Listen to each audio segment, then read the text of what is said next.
या आप सभी को मेरा सादर प्रणाम। मैं संजीव शर्मा। मैं आप सबका आज इस मंच पर आप सबका स्वागत करता हूँ।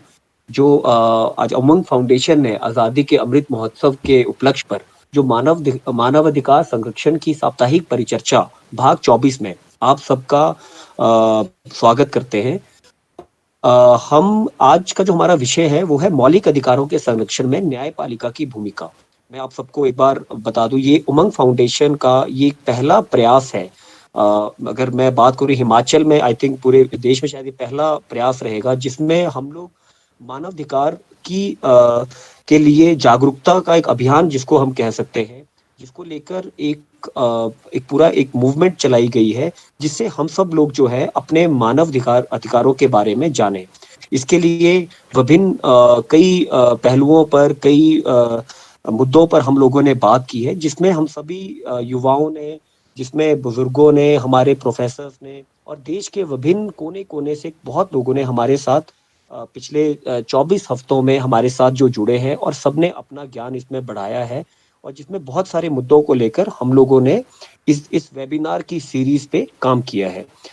ये वेबिनार की सीरीज बहुत महत्वपूर्ण इसलिए है क्योंकि इसमें सिर्फ और सिर्फ हमारे जो मानवाधिकार है उनसे रिलेटेड सारे पहलू जो हैं वो रखे जाते हैं। इस कार्यक्रम में मैं आप सभी का बहुत बहुत स्वागत करता हूँ, और मैं इसमें धन्यवाद देना चाहूँगा प्रोफेसर अजय श्रीवास्तव जी को, जिनके मार्गदर्शन में और जिनके आशीर्वाद से हम लोग इन सब जो सब मानवाधिकार के मुद्दे हैं जिनको हम लोग बहुत अच्छे से जान पा रहे हैं और हम इन सब में काम कर रहे हैं। तो मैं उमंग फाउंडेशन की टीम से आप सब लोगों का यहाँ पे स्वागत करता हूँ, और मैं स्वागत करता हूँ प्रोफेसर ललित डडवाल जी का, जो विधि विभाग में हिमाचल प्रदेश विश्वविद्यालय में प्रोफेसर हैं और आज के हमारे विशेष वक्ता हैं। मैं अब रिक्वेस्ट करूंगा श्री प्रोफेसर अजय श्रीवास्तव जी से कि वो मंच पर आए और प्रोफेसर ललित डडवाल जी का स्वागत करें। धन्यवाद इंजीनियर संजीव शर्मा जी। आज हमारे लिए बड़े सौभाग्य की बात है कि प्रोफेसर ललित डडवाल जी हिमाचल प्रदेश विश्वविद्यालय के विधि विभाग में एक प्रोफेसर हैं, और इसके साथ साथ वो एक उमंग फाउंडेशन के साथ भी जुड़े हैं, क्योंकि 10 दिसंबर को हमने छोटा सा 15, 20, 25 बच्चों का एक ग्रुप था जिसमें कि हमारे साथ डिसेबिलिटी वाले बच्चे थे कुछ। उनके सामने इन्होंने ह्यूमन राइट्स डे को सेलिब्रेट किया और उनको गाइड किया, और ह्यूमन राइट्स के बारे में जिस तरीके से इन्होंने एक्सप्लेन किया वो हम सबके लिए एक बड़ी प्रेरणा था। और उसके बाद से ही बच्चे मुझे बोल रहे थे कि डडवाल सर को हम फिर से एक बार सुनना चाहेंगे। तो मैं डॉक्टर ललित डडवाल, जो हमारे विश्वविद्यालय में एक प्रोफेसर हैं, चेयरपर्सन रह चुके हैं, और ह्यूमन राइट्स वगैरह पे इनका स्पेशलाइजेशन है। डडवाल जी के बारे में बताना चाहूंगा कि इन्होंने हमारी यूनिवर्सिटी से बीएससी, नॉन मेडिकल, एलएलबी और एलएलएम किया। एलएलएम में भी आप टॉपर थे, गोल्ड मेडलिस्ट थे, और पीएचडी भी हिमाचल प्रदेश यूनिवर्सिटी से की। इसके बाद आपने high court of Himachal Pradesh में 99 टू 2002 तक आपने प्रैक्टिस की, और उसके बाद टीचिंग प्रोफेशन में आप 2002 में आ गए, और डिपार्टमेंट ऑफ लॉज में हमारे यहाँ रीजनल सेंटर में आप थे। और उसके बाद अभी आप प्रोफेसर हैं हिमाचल प्रदेश यूनिवर्सिटी में। एरिया ऑफ स्पेशलाइजेशन आपका ह्यूमन राइट्स है, कॉन्स्टिट्यूशनल लॉ है और आरटीआई है। 20 साल से ज्यादा का इनका टीचिंग एक्सपीरियंस हो चुका है, और इन्होंने 50 एलएलएम स्टूडेंट्स को आपने सुपरवाइज किया है, और इनके क्रेडिट में 5 बुक्स हैं, और इसके साथ ही 50 से ज्यादा डिफरेंट इश्यूज पर इनके जो है पेपर्स लॉ जर्नल में और बुक्स में एज चैप्टर आए हैं। और इन्होंने काफी जगह सेमिनार, नेशनल इंटरनेशनल सेमिनार्स में भी पार्टिसिपेट किया है, और वहां पर पेपर रीडिंग की है।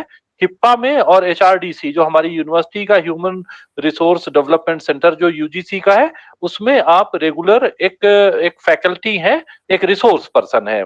रिसोर्स पर्सन के तौर पर जाते हैं। और कई नेशनल इंटरनेशनल जर्नल्स में आप एडिटोरियल बोर्ड में हैं। और काफी और इनकी जो जो भी एकेडमिक इंटरेस्ट है उसके साथ बहुत डीपली इन्वॉल्व हैं। तो मैं एक बार फिर doctor Lalit Dadwal ji, professor, Himachal Pradesh university, department of laws का इस मंच पर स्वागत करता हूं। और यह हमारा छोटा सा संगठन है, बिल्कुल विनम्र प्रयास हम करते हैं। हमारे पास कोई फंडिंग नहीं है, हमारे पास कोई ऑफिस नहीं है, रिसोर्सेज नहीं है। इसके बावजूद हम समाज में काम करते हैं और समाज में जो हमारे साथ यूथ जुड़ते हैं वो बेहतर ढंग से ह्यूमन राइट्स को समझ सकें। क्योंकि जब हम डिसेबिलिटी की बात करते हैं, एल्डरली पर्सन्स की करते हैं, या हम एडवोकेसी बच्चों को लेकर के करते हैं, डेस्टिट्यूट वीमेन पर करते हैं, हमने मेंटली इल जो सड़कों पर घूमने वाले बेसहारा हैं उनको बिना किसी इंफ्रास्ट्रक्चर के उनको लेकर के पॉलिसी लेवल पर हमने काफी चेंज किए हैं। तो ये प्रोग्राम्स हमने किए हैं जो हमारे ट्रांसजेंडर से लेकर के human rights and drugs, human rights commission, women, children, elderly persons और राइट्स ऑफ पेशेंट्स, इस तरीके से हमने और ये क्या कहते हैं, right to donate organs, right to donate eyes, ये हमने सोसाइटी में जितने एस्पेक्ट हमें लगते हैं उन सबको हमने कवर करने की इस वीकली वेबिनार्स में कोशिश की। अभी चूंकि एग्जाम सिर पे आ गए हैं इसलिए हमारे साथ कुछ कम बच्चे यहाँ के जुड़े हैं, लेकिन एक दो प्रोग्राम में प्रोफेसर ललित डडवाल आप भी जुड़े हैं हमारे साथ। तो हम देख रहे थे कि हमारे साथ दिल्ली यूनिवर्सिटी के, पंजाब यूनिवर्सिटी के, पटना और सेंट जेवियर्स कॉलेज रांची और सेंट्रल यूनिवर्सिटी ऑफ झारखंड, यहाँ के भी बच्चे जुड़ते थे। क्योंकि इस तरीके के वेबिनार्स नॉर्मली मतलब नहीं अवेलेबल हो पाते हैं, जिसमें कुछ इनपुट एकेडमिक होता है, बाकी इसमें प्रैक्टिकल बातें ज्यादा होती हैं। क्योंकि हमें हमारा पर्पस जो है सोसाइटी में एक ऐसा प्रेशर ग्रुप क्रिएट करना है जो इंटरवेंशन करे, जो कहीं पर कोई प्रॉब्लम देखे तो उसके लिए रिसर्च पेपर लिखने के लिए उसके पास एकेडमिक इनपुट अगर उसको चाहिए तो वो मिले, लेकिन उसके पास सॉल्यूशन भी हो कि वो सामने सामने इंटरवीन कर पाए। और किसी भी ऐसे, कोई भी ऐसा व्यक्ति जो कि बिल्कुल वल्नरेबल है, जिसके अधिकार जोखिम में है, संकट में है, उसकी हेल्प के लिए कानूनी सहायता लेकर के वो सामने आए। हमारा बेसिक पर्पस ये है। आज के प्रोग्राम्स पे आप हमारे साथ फंडामेंटल राइट्स पर तो डिस्कस करेंगे, लेकिन आज जो बड़ा बर्निंग इशू है वो हिजाब को लेकर के, हिजाब, बुर्का। तो हम इस पर भी आपस में बच्चों के साथ डिस्कस करते रहे हैं। अभी मैंने पीछे एक आर्टिकल भी लिखा था जो दैनिक जागरण में छपा था। तो मेरा ये मानना है निजी तौर पर, आप तो इसमें एक being an expert of the topic, आप हमें गाइड करेंगे कि अगर कोई एसेंशियल है रिलीजियस प्रैक्टिस के लिए, जैसे सिखों में पगड़ी है, तो बिना पगड़ी के school, college, university, army, police में कोई सिख नहीं हो सकता है। इस तरीके से बिना बुर्के या हिजाब के कोई मुस्लिम नहीं होगा, ऐसा नहीं होता है। क्योंकि जो थ्री जजेस बेंच है उसमें कर्नाटक हाई कोर्ट की जो है एक ऑनरेबल जस्टिस जेबुन निसा मोइनुद्दीन काजी, वो खुद एक मुस्लिम लेडी हैं, ऑनरेबल जज है हाई कोर्ट की। और वो सिर्फ जो है कोविड प्रोटोकॉल को देखते हुए सिर्फ मास्क लगा करके आती हैं।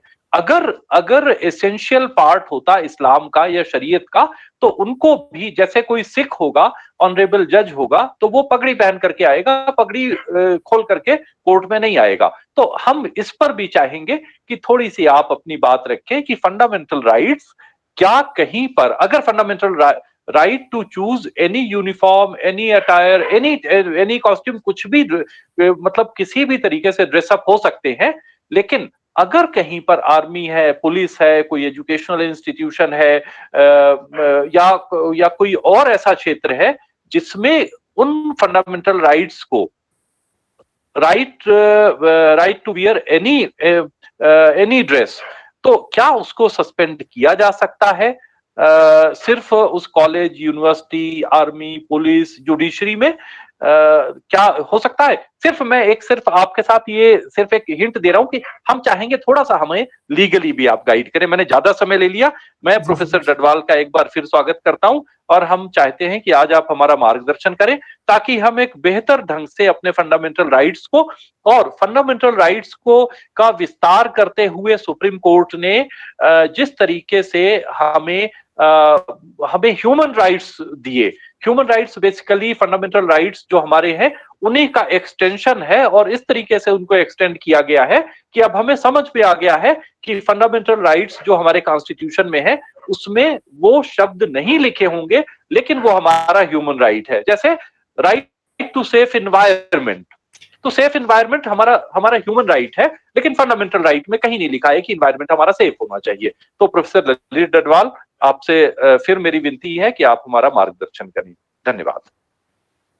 अजय सर का बहुत बहुत धन्यवाद। अजय सर, आप अगर हम देखें समाज सेवा में हम जितने भी यूथ आपके साथ जुड़े हैं, आपने बहुत अच्छा हमारा मार्गदर्शन किया है और ये आप सब लोगों की ही गाइडेंस का नतीजा है जो आज हम मानव अधिकारों को, जो शायद हमारी किताबों पे हम नहीं पढ़ पा रहे हैं, हम सब युवा आज आप सब लोगों की वजह से सब जो वक्ता जैसे आज ललित सर हमारे साथ जुड़े हैं, हम सब लोग उन उन सब चीजों के बारे में जानेंगे जो शायद हमने नहीं पढ़ी और लेकिन वो आज के वक्त में किसी भी समाज सेवी के लिए बहुत जरूरी है ताकि हम जागरूकता भी फैला पाए। इसी के साथ में सभी प्रतिभागियों का जो भी हमारे साथ उपस्थित लगभग 60 से लगभग हमारे साथ लोग अभी जुड़ चुके हैं, आप सबका बहुत बहुत अभिनंदन। और मैं दोबारा एक बार स्वागत करूंगा प्रोफेसर ललित सर का। सर आपका बहुत बहुत धन्यवाद, आप हमारे साथ जुड़े। तो अब हम आपसे जो है जानना जो भी जानकारी जो है लेना चाहेंगे। सभी से एक रिक्वेस्ट है, अगर किसी का कोई भी प्रश्न हो तो वो चैट बॉक्स में डाल दे। हम लोग इस सेशन के लास्ट में इन सारे प्रश्नों का उत्तर ललित सर से लेके सबसे जो आपस में जानकारी साझा करेंगे। बहुत बहुत धन्यवाद। Lalit sir please. आप सभी को मेरा नमस्कार। संजीव, बहुत बहुत धन्यवाद आपका। सबसे पहले तो मैं उमंग फाउंडेशन को तहे दिल से शुक्रिया कहना चाहूँगा कि मुझे उन्होंने आज इस साप्ताहिक परिचर्चा के भाग 24 में मौका दिया कि मैं इस प्लेटफॉर्म में आपके साथ जो है रूबरू रहूं। मैं तहे दिल से शुक्रगुजार हूं अजय श्रीवास्तव जी का कि जो मुझे समय समय पर ऐसा प्लेटफॉर्म जो है वो प्रोवाइड करते ही रहते हैं और इसी बहाने से मेरी इंटरेक्शन भी आप लोगों से रहती है और बहुत सारे जो पहलू हैं उन पे हम लोग जो है वो डिस्कशन कर पाते हैं। आज का जो विषय है जो मुझे कहा गया है, जिसपे जो मुझे व्याख्यान देने के लिए कहा गया है, वो है मौलिक अधिकारों के संरक्षण में न्यायपालिका की भूमिका। इससे पहले कि मैं तुरंत टॉपिक पे आ जाऊं कि मौलिक अधिकारों के संरक्षण में जो हमारी जुडिशरी है, जो हमारी न्यायपालिका है, उसका क्या रोल है, उसकी क्या भूमिका रही है, मैं थोड़ा सा सरल बनाते हुए इस टॉपिक को थोड़ा सा इजी बनाते हुए मैं चाहूंगा कि मैं अपने इस व्याख्यान को छोटा 3 भागों में मैं डिवाइड कर रहा हूँ। मैं इसको 3 पार्ट्स में डिवाइड कर रहा हूँ। एक छोटे से भाग में मैं आप लोगों से डिस्कस ये कर रहा हूँ कि फंडामेंटल राइट्स जो हैं, बेसिकली जो हमारे ये मौलिक अधिकार हैं, इसको लेकर के कुछ एक कंसेप्चुअल क्लैरिफिकेशंस हैं, कुछ एक डाउट्स लोगों को रहते हैं, वो मैं थोड़े से क्लियर करना चाहूंगा। इन फंडामेंटल राइट्स की क्या इंपॉर्टेंस रहती है, इस पे छोटा सा मैं आपसे डिस्कशन करूंगा। फिर हमारे मौलिक अधिकार क्या है, इस पे मैं ज्यादा नहीं बोलना चाहूंगा, बिकॉज मुझे लगता है कि नागरिक होने के नाते हम सबको मालूम है कि भारतीय संविधान जो हमारा इंडियन कॉन्स्टिट्यूशन है, उसके भाग 3 में जो part 3 of the Indian constitution है, वो हमें कौन कौन से मौलिक अधिकार देता है, फिर भी मैं जिक्र जरूर करूंगा। और एक जो महत्वपूर्ण विषय है वो यही है कि हमारी जो न्यायपालिका है, जो हमारी जुडिशरी है, उसका क्या रोल रहा है इन मौलिक अधिकारों के संरक्षण में, कि for the protection of these fundamental rights, in fundamental rights को प्रोटेक्ट करने के लिए, इन फंडामेंटल राइट्स को प्रमोट करने के लिए जुडिशरी का क्या रोल रहा है। सो छोटा सा इन 3 भागों में मैं अपने व्याख्यान को जो है वो थोड़ा सा विभाजित कर रहा हूँ। सबसे पहले जब हम बात करते हैं फंडामेंटल राइट्स की, तो देखिए एक चीज तो बड़ी क्लियर है कि so far as fundamental rights are concern, हमें अपने फंडामेंटल राइट्स की इंपॉर्टेंस रियलाइज हुई कॉलोनियल एरा में, जब हम कॉलोनी थे and during that period we were deprived of our rights. उस समय हम अपने अधिकारों से वंचित थे, अपने ही देश में हम अपने अधिकारों से वंचित थे और वहीं से हमारा स्ट्रगल स्टार्ट हुआ। तो जो स्ट्रगल था टू अचीव इंडिपेंडेंस, जो आजादी के लिए जो हमारा स्ट्रगल हुआ है, it was nothing, it was just only to secure the fundamental rights. वो फंडामेंटल राइट्स लेने के लिए ही हमारा स्ट्रगल रहा है और जिसमें बहुत सारे हमारे फ्रीडम फाइटर्स रहे हैं। कुछ लोग जो हैं वो वॉरियर्स लोगों को मालूम है, कुछ एक अनसंग वॉरियर्स भी रहे हैं जो जिनको बहुत इतनी तवज्जो नहीं मिल पाई, लेकिन they all have contributed towards the achievement of independence. और अचीवमेंट जैसे हमें इंडिपेंडेंस मिली, आज़ादी मिलने के बाद जो तुरंत पहला प्रश्न हम लोगों के सामने खड़ा हुआ वो यही हुआ कि आज़ादी तो हमें अब मिल गई, लेकिन ये देश कैसे चलना चाहिए, इस देश की जो डेमोक्रेटिक स्ट्रक्चर, किस प्रकार की सरकार होनी चाहिए, वो डेमोक्रेटिक होनी चाहिए या प्रेसिडेंशियल फॉर्म ऑफ गवर्नमेंट होना चाहिए, कौन से ऑर्गन्स यहाँ पर होने चाहिए, उन ऑर्गन्स के क्या पावर्स एंड फंक्शंस होने चाहिए, नागरिकों को कौन से मौलिक अधिकार दिए जाने चाहिए, कौन कौन से फंडामेंटल राइट्स उनको मिलने चाहिए, और अगर फंडामेंटल राइट्स उनको दिए जाएं तो किस प्रकार से उसके एनफोर्समेंट होनी चाहिए, जो हमारे ऑर्गन्स हैं उसमें से जुडिशरी अगर है या लेजिस्लेशन है, एग्जीक्यूटिव है, उनके क्या रोल्स या पावर्स होनी चाहिए। तो कुछ एक ऐसे प्रश्न हम लोगों के सामने एकदम खड़े हुए आज़ादी के बाद, और इन सभी प्रश्नों को आंसर करने के लिए एक कॉन्स्टिट्यूंट असेंबली बनाई गई। जो ये कॉन्स्टिट्यूंट असेंबली थी, इसने तकरीबन 2 साल 11 महीने 18 दिन दिन रात काम किया और अंत में एक दस्तावेज तैयार किया जिसको भारत का संविधान कहते हैं। तो कॉन्स्टिट्यूंट असेंबली जो है वो इतने समय तक उन्होंने जो है इस पे काम किया और उसके बाद एक संविधान बनकर तैयार हुआ। और उस संविधान में हमें जो है बहुत सारे सवालों का जवाब मिला जो हमारे सामने खड़े थे। और जो एक इम्पॉर्टेंट चीज उस संविधान के थ्रू हमें मिली वो हमारे फंडामेंटल राइट्स थे। और फंडामेंटल राइट्स की जब भी कभी हम मौलिक अधिकारों की बात करते हैं तो हमारे जो फंडामेंटल राइट्स हैं बेसिकली ये जस्टिस, लिबर्टी, इक्वालिटी और फ्रेटर्निटी को एश्योर करने के लिए दिए गए हैं। जो हमारे मौलिक अधिकार हैं ये जस्टिस की बात करते हैं, लिबर्टी की बात करते हैं, इक्वालिटी की बात करते हैं, फ्रेटर्निटी की बात करते हैं। और जैसे मैंने शायद श्रीवास्तव जी ने जैसे कहा कि 10 दिसंबर को भी जो आपसे मेरी जो एक छोटी सी डिस्कशन हुई थी, तो उस समय भी मैंने आप लोगों से यही जिक्र किया था कि जो हमारे ये फंडामेंटल राइट्स हैं तकरीबन यही हमारे मौलिक अधिकार, यही हमारे ह्यूमन राइट्स भी कहलाए जाते हैं। और ये जो हमारे फंडामेंटल राइट्स हैं ये बहुत असेंशियल होते हैं हमारी पर्सनैलिटी को डेवलप करने के लिए, हमारी डिग्निटी को प्रिजर्व करने के लिए। बिकॉज बिना मौलिक अधिकारों के ना तो हमारी पर्सनैलिटी डेवलप हो सकती है, ना ही हम अपनी डिग्निटी को प्रिजर्व कर पाते हैं। और यही जो हमारे फंडामेंटल राइट्स हैं ये हमारी लाइफ को जो है बेसिकली वर्थ लिविंग बनाते हैं ताकि हम एक डिग्निफाइड वे से इसको जी पाए। और अदरवाइज अगर ये मौलिक अधिकार ना हो तो डेमोक्रेसी जो है वो मीनिंगलेस है। तो democracy is meaningless without the fundamental rights. Because मौलिक अधिकारों का जो बेसिक फंडामेंटल राइट्स हैं इसका एक पर्पज ये रहता है कि to establish a government of law, not a government of man. Government of law establish करना इसका ऑब्जेक्टिव है, not a government of man. So basically मौलिक अधिकार हमारे लिए बहुत इंपॉर्टेंट है। और ये जो हमारे फंडामेंटल राइट्स हैं, देखिए छोटा सा एक चीज मैं यहाँ क्लियर करना चाहता हूँ कि हमारे पास 2 प्रकार के अधिकार रहते हैं। एक हमारे लीगल राइट्स होते हैं, एक हमारे फंडामेंटल राइट्स होते हैं। जहां तक बात लीगल राइट्स की होती है, हमारे लीगल राइट्स हमें सेंट्रल के या स्टेट के जो भी कानून बनाए होते हैं, चाहे वो कोई एक्ट है या स्टैट्यूट है या कोई नोटिफिकेशन है, उसके थ्रू मिलते हैं। सो वो हमारे लीगल राइट्स होते हैं, उसको हम अपने विधिक अधिकार कहते हैं। और जो फंडामेंटल राइट्स होते हैं ये जो first law of the country है, जो हमारा सबसे महत्वपूर्ण दस्तावेज है, जो first law of the country है, वो कॉन्स्टिट्यूशन ऑफ इंडिया है। तो जो भारत का संविधान हमें अधिकार देता है उसके हम फंडामेंटल राइट कहते हैं। तो फंडामेंटल राइट्स हमारे मौलिक अधिकार हैं और इसके अलावा हमें जो बाकी कानून अधिकार देते हैं उनको हम लीगल राइट्स कहते हैं। सो फंडामेंटल राइट्स और लीगल राइट्स जो है दे आर टोटली डिफरेंट। और आज हम जिस विषय की बात कर रहे हैं वो फंडामेंटल राइट्स की बात कर रहे हैं। और फंडामेंटल राइट्स हमें जो है ये भारत के संविधान हमें देता है और ये हमारे fundamental very essentials, that is why इसको हम फंडामेंटल कहते हैं। और एक और चीज की जो हमारे फंडामेंटल राइट्स होते हैं, इसमें से कुछ फंडामेंटल राइट्स जो है वो सिटीजन्स को ही अवेलेबल होते हैं। जैसे हमारे संविधान का अनुच्छेद 15 है, 16 है, 19 है, 29 है, 30 है। ये फंडामेंटल राइट्स जो है, these fundamental rights are available to the citizens only. और इसके अलावा जो हमारे मौलिक अधिकार हैं, ये सारे मौलिक अधिकारों में वर्ड यूज किया गया पर्सन, इसका मतलब है वो citizen as well as non citizens को भी अवेलेबल है। तो कुछ फंडामेंटल राइट जो है सिटीजन्स को ही अवेलेबल है और कुछ किसी को भी अवेलेबल रहते हैं।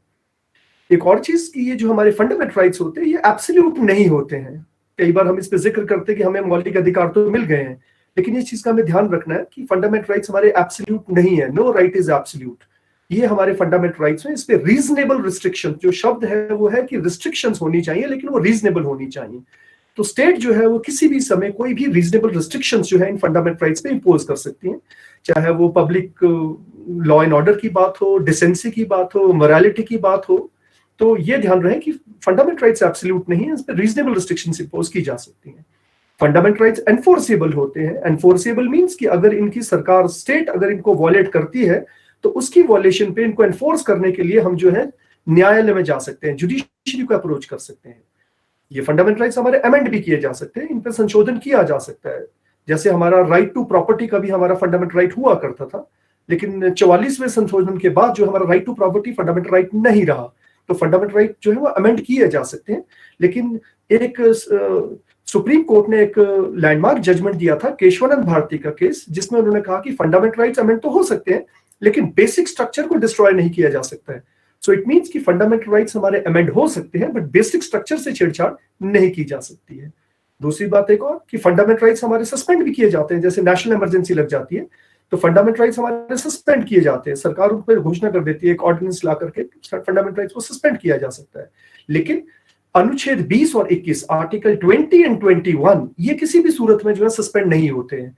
तो याद रखें कि फंडामेंटल राइट्स सस्पेंड तो किए जाते हैं, लेकिन आर्टिकल 20 एंड 21 सस्पेंड नहीं होते हैं।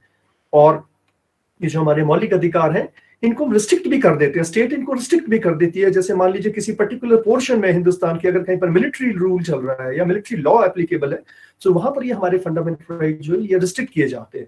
सो फंडामेंटल राइट्स कभी भी एब्सोल्यूट नहीं होते, ये सस्पेंड भी किए जा सकते हैं, अमेंड भी होते हैं, और इन पर रिस्ट्रिक्शंस भी इंपोज की जा सकती है, बट वो रिस्ट्रिक्शंस रीजनेबल होनी चाहिए। सो ये छोटा सा मैं पॉइंट आपसे क्लियर करना चाह रहा था। अब बात ये आती है कि जो हमारे मौलिक अधिकार हैं, जो हमारे फंडामेंटल राइट्स हैं, इसको लेकर के हमारे संविधान में एक छोटा सा आर्टिकल है, आर्टिकल 13 आर्टिकल 13। आर्टिकल 13 जो है हमारे भारतीय संविधान का, इंडियन कॉन्स्टिट्यूशन का, वो बात करता है जुडिशियल रिव्यू की।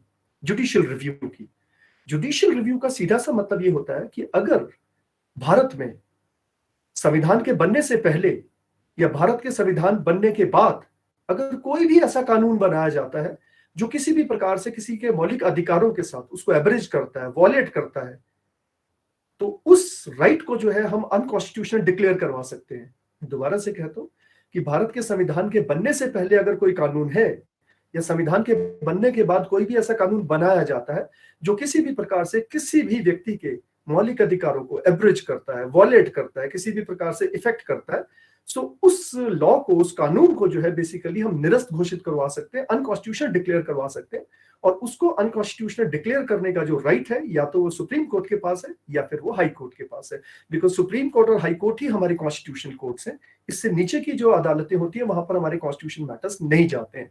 सो किसी भी लॉ को जो किसी भी प्रकार से हमारे फंडामेंटल राइट्स के साथ, हमारे मौलिक अधिकारों के साथ कंफ्लिक्ट में होते हैं, सो मौलिक अधिकार जो है, हमारे फंडामेंटल राइट जो है, ये सदा ही प्रिवेल करते हैं, ये ऊपर रहते हैं, और कोई भी ऐसा कानून जो इनके साथ कंफ्लिक्ट में है वो वॉइड डिक्लेयर कराया जा सकता है। और उसके लिए हमारे संविधान के आर्टिकल 13 में ये साफ लिखा गया है। अब बात हम करते हैं छोटी सी कि हमारे जो मौलिक अधिकार हैं, जो हमारे फंडामेंटल राइट्स हैं, ये मैं समझता हूँ कि इस पे ज्यादा मुझे कहने की जरूरत नहीं पड़नी चाहिए कि हमारे जो फंडामेंटल राइट्स हैं जो हमारे संविधान ने हमें दिए हैं, उसको हम 6 भागों में ही डिवाइड करते हैं। शुरू से हम यही बात करते आए, जैसे कि राइट टू इक्वालिटी 14 से 18, अनुच्छेद 14 to 18। राइट टू इक्वालिटी जो है वो आर्टिकल 14 to 18 में दिया गया है। फिर हम बात करते हैं राइट टू फ्रीडम्स की। फ्रीडम्स हमें कॉन्स्टिट्यूशन में अवेलेबल है 19 से 22 में। फिर right to exploitation, right against exploitation, तो एक्सप्लॉयटेशन के अगेंस्ट जो हमारा राइट है वो हमारे संविधान के अनुच्छेद 23 और 24 में है। और कल्चरल और right to freedom of religion, जो हमारा फ्रीडम ऑफ रिलीजन है, इसको लेकर के जो हमें मौलिक अधिकार दिया गया है वो अनुच्छेद 25 से 28 तक है, फ्रॉम आर्टिकल 25 to 28। जैसे श्रीवास्तव जी ने अभी कहा कि ये जो हमारा फ्रीडम ऑफ रिलीजन है, इस पे भी बड़ा डिबेट चल रहा है आज की डेट में। मैटर जो है वो कर्नाटक हाई कोर्ट में पेंडिंग है। जरूर इस पे जिक्र करेंगे कि जो हमारी फ्रीडम ऑफ रिलीजन है, जो आर्टिकल 25 से 28 में हमें मिला है, वो क्या है और क्या इस पे रीजनेबल रिस्ट्रिक्शंस जो है वो लगाई जा सकती है कानून, जो संवैधानिक जो प्रोविजंस है उसके अकॉर्डिंगली। फिर कल्चरल एंड एजुकेशन राइट जो है वो मिनॉरिटीज को 29 to 30 में मिले हैं। 29 और 30 में हमारे मिनॉरिटीज को राइट है, चाहे वो मिनॉरिटी लिंग्विस्टिक हो या चाहे मिनॉरिटी वो आपकी जो है वो रिलीजियस हो, उनको राइट्स कुछ एक मिले हैं, वो 29 और 30 में है। और अंतिम जो फंडामेंटल राइट हमारे पास अवेलेबल है वो हमारा अनुच्छेद 32 है, आर्टिकल 32 है। और आर्टिकल 32 जो है वो राइट टू कॉन्स्टिट्यूशन रेमेडीज की बात करता है कि अगर हमारे कोई भी अधिकार अगर उसको कोई भी वॉलेट करता है तो उसके लिए हम जो है कानून की सहायता ले सकते हैं, हम सुप्रीम कोर्ट या हाई कोर्ट को अप्रोच कर सकते हैं। तो ये हमारे फंडामेंटल राइट जो है हमारे संविधान में निहित है, ये हम सबको अवेलेबल है। और ये जो फंडामेंटल राइट्स हैं, ये याद रखें कि ये स्टेट के अगेंस्ट ही अवेलेबल होते हैं, ये प्राइवेट इंडिविजुअल के अगेंस्ट हमारे अवेलेबल नहीं होते, हाँ, आर्टिकल 17 जो है अस्पृश्यता, अनटचेबिलिटी जो है, वहां पर हम बात करते हैं कि वो इंडिविजुअल भी उसमें हो सकता है पार्टी, लेकिन तकरीबन जो हमारे फंडामेंटल राइट्स हैं, these fundamental rights are available against the state. हम स्टेट के अगेंस्ट ही गारंटी है ये, और इसको स्टेट अगर वॉलेट करती है तभी हम सुप्रीम कोर्ट या हाई कोर्ट का दरवाजा खटखटा सकते हैं। तो इट मींस दैट कि फंडामेंटल राइट्स जो है ये गारंटी है स्टेट के अगेंस्ट, प्राइवेट इंडिविजुअल के अगेंस्ट नहीं। प्राइवेट इंडिविजुअल के अगेंस्ट हमारे को जो है वो राइट्स जो मिलते हैं वो लीगल राइट्स होते हैं। कॉन्स्टिट्यूशन राइट जो हमें फंडामेंटल राइट मिला है, तकरीबन ये सारे के सारे फंडामेंटल राइट जो हैं एक्सेप्ट फ्यू, वो हमारे स्टेट के अगेंस्ट गारंटी होते हैं। और जब भी कभी हम स्टेट के अगेंस्ट जाते हैं तो 32 या 226 में हम जो है सुप्रीम कोर्ट या हाई कोर्ट जा सकते हैं। अब बात करते हैं कि जो हमारे ये फंडामेंटल राइट्स हैं, जो हमारे मौलिक अधिकार हैं, मौलिक अधिकारों को अगर आपको मैंने कहा कि राइट टू इक्वालिटी, अगर हम राइट टू इक्वालिटी की बात करते हैं तो 14 से 18 में राइट टू इक्वालिटी है। तो 14 तो बड़ा छोटे से समय में मैं ये छोटा सा डिस्कशन करना चाहूंगा आपसे कि राइट टू इक्वालिटी 14 से 18, 14 से 18 जो हमारे संविधान के जो आर्टिकल्स हैं उसमें ये राइट टू इक्वालिटी है। 14 तो यही कहता है इक्वालिटी बिफोर लॉ, कि लॉ के सामने सब इक्वल हैं, सब समान है। 15 जो है अनुच्छेद 15 कहता है कि कोई डिस्क्रिमिनेशन नहीं होगी रिलीजन, रेस, कास्ट और सेक्स और प्लेस ऑफ बर्थ पे। 16 कहता है कि equality of opportunity in public employment, की पब्लिक एम्प्लॉयमेंट में सबको इक्वल अपॉर्चुनिटीज मिलेंगी। 17 कहता है कि अनटचेबिलिटी को अबॉलिश कर रहा है, बिकॉज ये बहुत बड़ी प्रॉब्लम थी हमारे समाज में, अभी भी है काइंड ऑफ, इसको हमें एक्सेप्ट ही करना चाहिए। अनटचेबिलिटी का किसी ना किसी फॉर्म में आज भी हम उसको देख रहे हैं। फिर आर्टिकल 18 जो है वो एबोलिशन ऑफ टाइटल्स की बात करता है। तो 14 टू 18 में ये फंडामेंटल राइट्स हमें कॉन्स्टिट्यूशन में अवेलेबल है। फिर आर्टिकल 19 टू 22 जो है ये राइट टू फ्रीडम्स हमें देता है। जैसे आर्टिकल 19 जो है हमें ये 6 फ्रीडम्स गारंटी करता है। सबसे पहला स्पीच एंड एक्सप्रेशन हमें मिलता है आर्टिकल 19(1)(a) में। फिर 19(1)(b) में to assemble peaceably without arms हमें मिला हुआ है राइट। टू फॉर्म एसोसिएशंस और यूनियंस, ये राइट अवेलेबल है 19 में। To move freely throughout the territory of country, ये राइट है। To reside and settle anywhere in the territory of India, to practice any profession or to carry out any occupation, trade or business, ये right available है 19 में। So 19 में ये 6 fundamental freedoms हमें available है। इसमें से एक freedom जो है वो right to property की थी, वो 19(1)(f) था।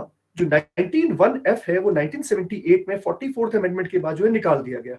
अब उसको संविधान के अनुच्छेद 300A में रख दिया गया है, और 300A जो है वो लीगल राइट है, वो फंडामेंटल राइट नहीं है। तो फंडामेंटल राइट से उठा करके उसको मात्र जो है लीगल राइट बना दिया गया है। आर्टिकल 20 जो है वो कुछ कन्विक्शन जो होती है उसको लेकर के कुछ हमें प्रोटेक्शंस प्रोवाइड करता है।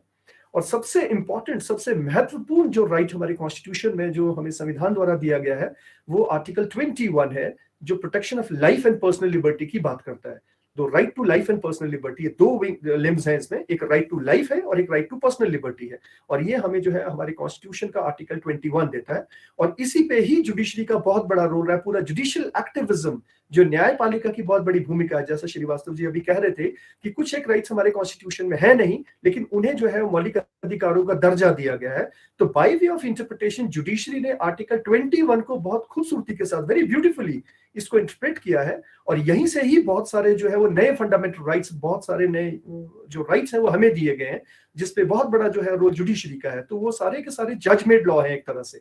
सो वो जुडिशरी हमें दे रही है आर्टिकल 21 की इंटरप्रिटेशन के थ्रू। फिर 21A आज की डेट में राइट टू एजुकेशन हो गया है। 22 जो है बेसिकली वो अरेस्ट एंड डिटेंशन के अगेंस्ट कुछ एक प्रोटेक्शन है कि 24 घंटे से ज्यादा अरेस्ट नहीं किया जा सकता है। उसके बाद नियरेस्ट मजिस्ट्रेट के पास प्रोड्यूस करना पड़ेगा, आपको इन्फॉर्म करना पड़ेगा कि किस ग्राउंड पे आपको अरेस्ट किया जा रहा है। तो ये 22 में दिया गया। 23 और 24 जो है हमारे संविधान का, वो राइट अगेंस्ट एक्सप्लॉयटेशन है कि ह्यूमन बीइंग जो है उसकी खरीद फरोख्त नहीं होगी, किसी से भी जो है वो फोर्स लेबर का काम नहीं लिया जाएगा। और जो चिल्ड्रंस होते हैं उनको किसी भी फैक्ट्रीज में उनको जो है एम्प्लॉय नहीं किया गया। हैजार्डस जो इंडस्ट्रीज होती है वहां 14 साल से नीचे के बच्चों को जो है वो उनकी एम्प्लॉयमेंट नहीं ली जाएगी, वो प्रोहिबिट करता है आर्टिकल 24। अब बात आती है एक इंपॉर्टेंट इशू की, जिसपे आज की डेट में बड़ा डिबेट चल रहा है, वो है हमारा right to freedom of religion. जो फ्रीडम ऑफ रिलीजन की हम बात कर रहे हैं, ठीक है, हमारे भारत का संविधान हमें अनुच्छेद 25 से 28 में ये सारी की सारी फ्रीडम प्रोवाइड करता है। आर्टिकल 25 जो है हमारे संविधान का, जो अनुच्छेद 25 है, ये बात करता है फ्रीडम ऑफ कंसाइंस की, to freely profess, to practise and propagate religion. मैं दोबारा से रिपीट करता हूं कि हमारा जो आर्टिकल 25 है इंडियन कॉन्स्टिट्यूशन का, ये हमें फ्रीडम ऑफ कंसाइंस देता है, to freely profess, to practise and propagate the religion, ये 25 में हमें मिला है। फिर 26 हमें कहता है कि to manage the religious affairs, जो भी रिलीजियस डिनोमिनेशंस होती हैं वो अपने रिलीजियस अफेयर्स को मैनेज कर सकती हैं। उनको कुछ एक एग्जाम्पशंस मिलती हैं कि वो टैक्स नहीं देंगे अगर वो किसी पर्टिकुलर रिलीजन की प्रमोशन में काम कर रहे हैं। और लास्ट वाला ये है कि freedom as to attendance at religious instructions और religious worship in certain education institutions, कि एजुकेशन इंस्टीट्यूशंस में किसी भी प्रकार की कोई रिलीजियस इंस्ट्रक्शंस इंपोज नहीं की जाएंगी। जो स्टेट ओन्ड इंस्टीट्यूशंस होते हैं वहां पर कोई रिलीजियस इंस्ट्रक्शंस आप इंपोर्ट नहीं कर सकते। तो इस पे मैं जरूर आपसे बात करूंगा 25 से 28 पे। और फिर आता है 29 और 30, आर्टिकल 29 एंड 30, जो मिनॉरिटी के राइट्स को प्रोटेक्ट करने की बात करता है, चाहे वो आपकी रिलीजियस मिनॉरिटीज हो या वो आपकी लिंग्विस्टिक मिनॉरिटीज हो। और रिलीजियस और लिंग्विस्टिक मिनॉरिटीज जो है ये अपने कल्चर को, अपने स्क्रिप्ट को, अपनी लैंग्वेज को प्रोटेक्ट करने के लिए जो है वो स्टेप्स ले सकते हैं। और इसी प्रकार से वो अपने एजुकेशन इंस्टीट्यूशंस को एस्टैब्लिश कर सकते हैं और उसको एडमिनिस्टर भी कर सकते हैं। तो ये कुछ एक फंडामेंटल राइट्स की लिस्ट हमारे संविधान में अवेलेबल है। सबसे इंपॉर्टेंट कि जितने भी फंडामेंटल राइट्स हमारे पास अवेलेबल हैं उनमें से अगर देखा जाए तो सबसे इंपॉर्टेंट फंडामेंटल राइट जो अगर निकल कर आता है वो आर्टिकल 32 आता है। बिकॉज अगर हमारे कॉन्स्टिट्यूशन में आर्टिकल 32 ही नहीं होगा तो जितने भी हमारे मौलिक अधिकार है, फंडामेंटल राइट्स है, ये मीनिंगलेस हो जाते हैं, ये पेपर राइट्स बन के रह जाते हैं, सिर्फ कागजों में ही दिखते हैं ये। लेकिन अगर आर्टिकल 32 ना हो तो इनका कोई यूज नहीं है। तो इसलिए आर्टिकल 32 की इंपॉर्टेंस बढ़ जाती है। बिकॉज आर्टिकल 32 कहता है कि remedies for enforcement of rights conferred by this part, कि हमारे संविधान के भाग 3 में जो भी मौलिक अधिकार दिए गए हैं अगर स्टेट उसको वॉलेट करती है तो उसके लिए रेमेडीज जो है वो दी गई हैं। तो इट मींस दैट कि जो एक एनफोर्समेंट मैकेनिज्म है वो 32 में दिया गया है कि in case of the वॉलेशन of the fundamental rights anyone can approach the supreme court, और सुप्रीम कोर्ट उसमें रिट्स इशू कर सकता है। जो 5 प्रकार की रिट्स होती हैं उनको इशू कर सकता है। सो इट मींस दैट कि right to constitutional remedies article 32 very important. और जब भी कभी हम रोल ऑफ जुडिशरी की बात करते हैं तो जुडिशरी के पास जो भी मामला जाता है या वो 32 के थ्रू जाता है या हाई कोर्ट में 226 के थ्रू जाता है या फिर पब्लिक इंटरेस्ट लिटिगेशन के थ्रू जाता है। सो ये right to constitutional remedies very important. Now जब हम डिस्कशन कर रहे हैं, मान लीजिए एक छोटी सी मैं शुरुआत यहीं से करना चाहूंगा इससे पहले कि मैं आगे के टॉपिक पे आऊं। हम बात कर रहे हैं रोल ऑफ जुडिशरी की, जो सबसे इंपॉर्टेंट चीज है जिस पे मुझे आज का व्याख्यान देना है। तो तीसरा जो मेरा पार्ट है वो रोल ऑफ जुडिशरी है। देखिए एक बात बड़ी साफ है, जुडिशरी जो है बेसिकली वो, judiciary always deserves compliments, judiciary compliment deserve करती है। बिकॉज जुडिशरी ने एक नई जुरिस्प्रूडेंस डिवाइस की है with the passage of time, with the passage of this changes, judiciary ने कभी भी हेजिटेट नहीं किया है। जुडिशरी ने नए टूल्स, नए मेथड्स, नई स्ट्रैटेजीज बनाई हैं जिससे कि वो जो हमारे नागरिक हैं उनके मौलिक अधिकारों को जो है वो प्रोटेक्शन प्रोवाइड करती रही है। So definitely judiciary deserve compliments. और जुडिशरी ने वक्त के साथ with the pace and time they devised new tools, new methods and new strategies, and they dealt the rights very effectively. Because मैंने आपसे पहले भी कहा कि हमारे मौलिक अधिकारों को लेकर के, उनकी वॉलेशन को लेकर के जो रिड्रेसल मैकेनिज्म है वो 2 ही आर्टिकल्स में अवेलेबल है। या आर्टिकल 32 के थ्रू सुप्रीम कोर्ट जाया जा सकता है या 226 के थ्रू जो है वो हाई कोर्ट जाया जा सकता है। सो जो भी एग्रीव्ड आदमी है, जिसकी भी कोई ग्रीवांस है, अगर उसके मौलिक अधिकारों का हनन होता है तो वो इन 2 आर्टिकल्स के through either he can approach the supreme court under 32 और 226 to the high court. So definitely ये जो कोर्ट्स हैं, सुप्रीम कोर्ट और द हाई कोर्ट जो है, they are empowered to issue the appropriate orders, they are empowered to issue the directions and the writs. So ultimately अगर हम ये कहें कि Lalit sir, Lalit sir ji sir, एक छोटा सा रिक्वेस्ट था सर, थोड़ी देर के लिए आप वीडियो ऑफ कर देंगे, आपका आवाज में ना डेटोरेशन हो रहा है थोड़ा सा ना, तो थोड़ी देर के लिए वीडियो ऑफ कर देंगे sir please. Sure, thank you. So basically जो जुडिशरी है, इसको हम ये कहते हैं कि जुडिशरी जो है basically is the ultimate guardian of this fundamental rights. कि जुडिशरी जो है वो हमारे फंडामेंटल राइट्स की कस्टोडियन है, जुडिशरी हमारे फंडामेंटल राइट्स की गार्जियन है, और ये हमारे फंडामेंटल राइट्स को प्रोटेक्ट भी करती है, प्रमोट भी करती है।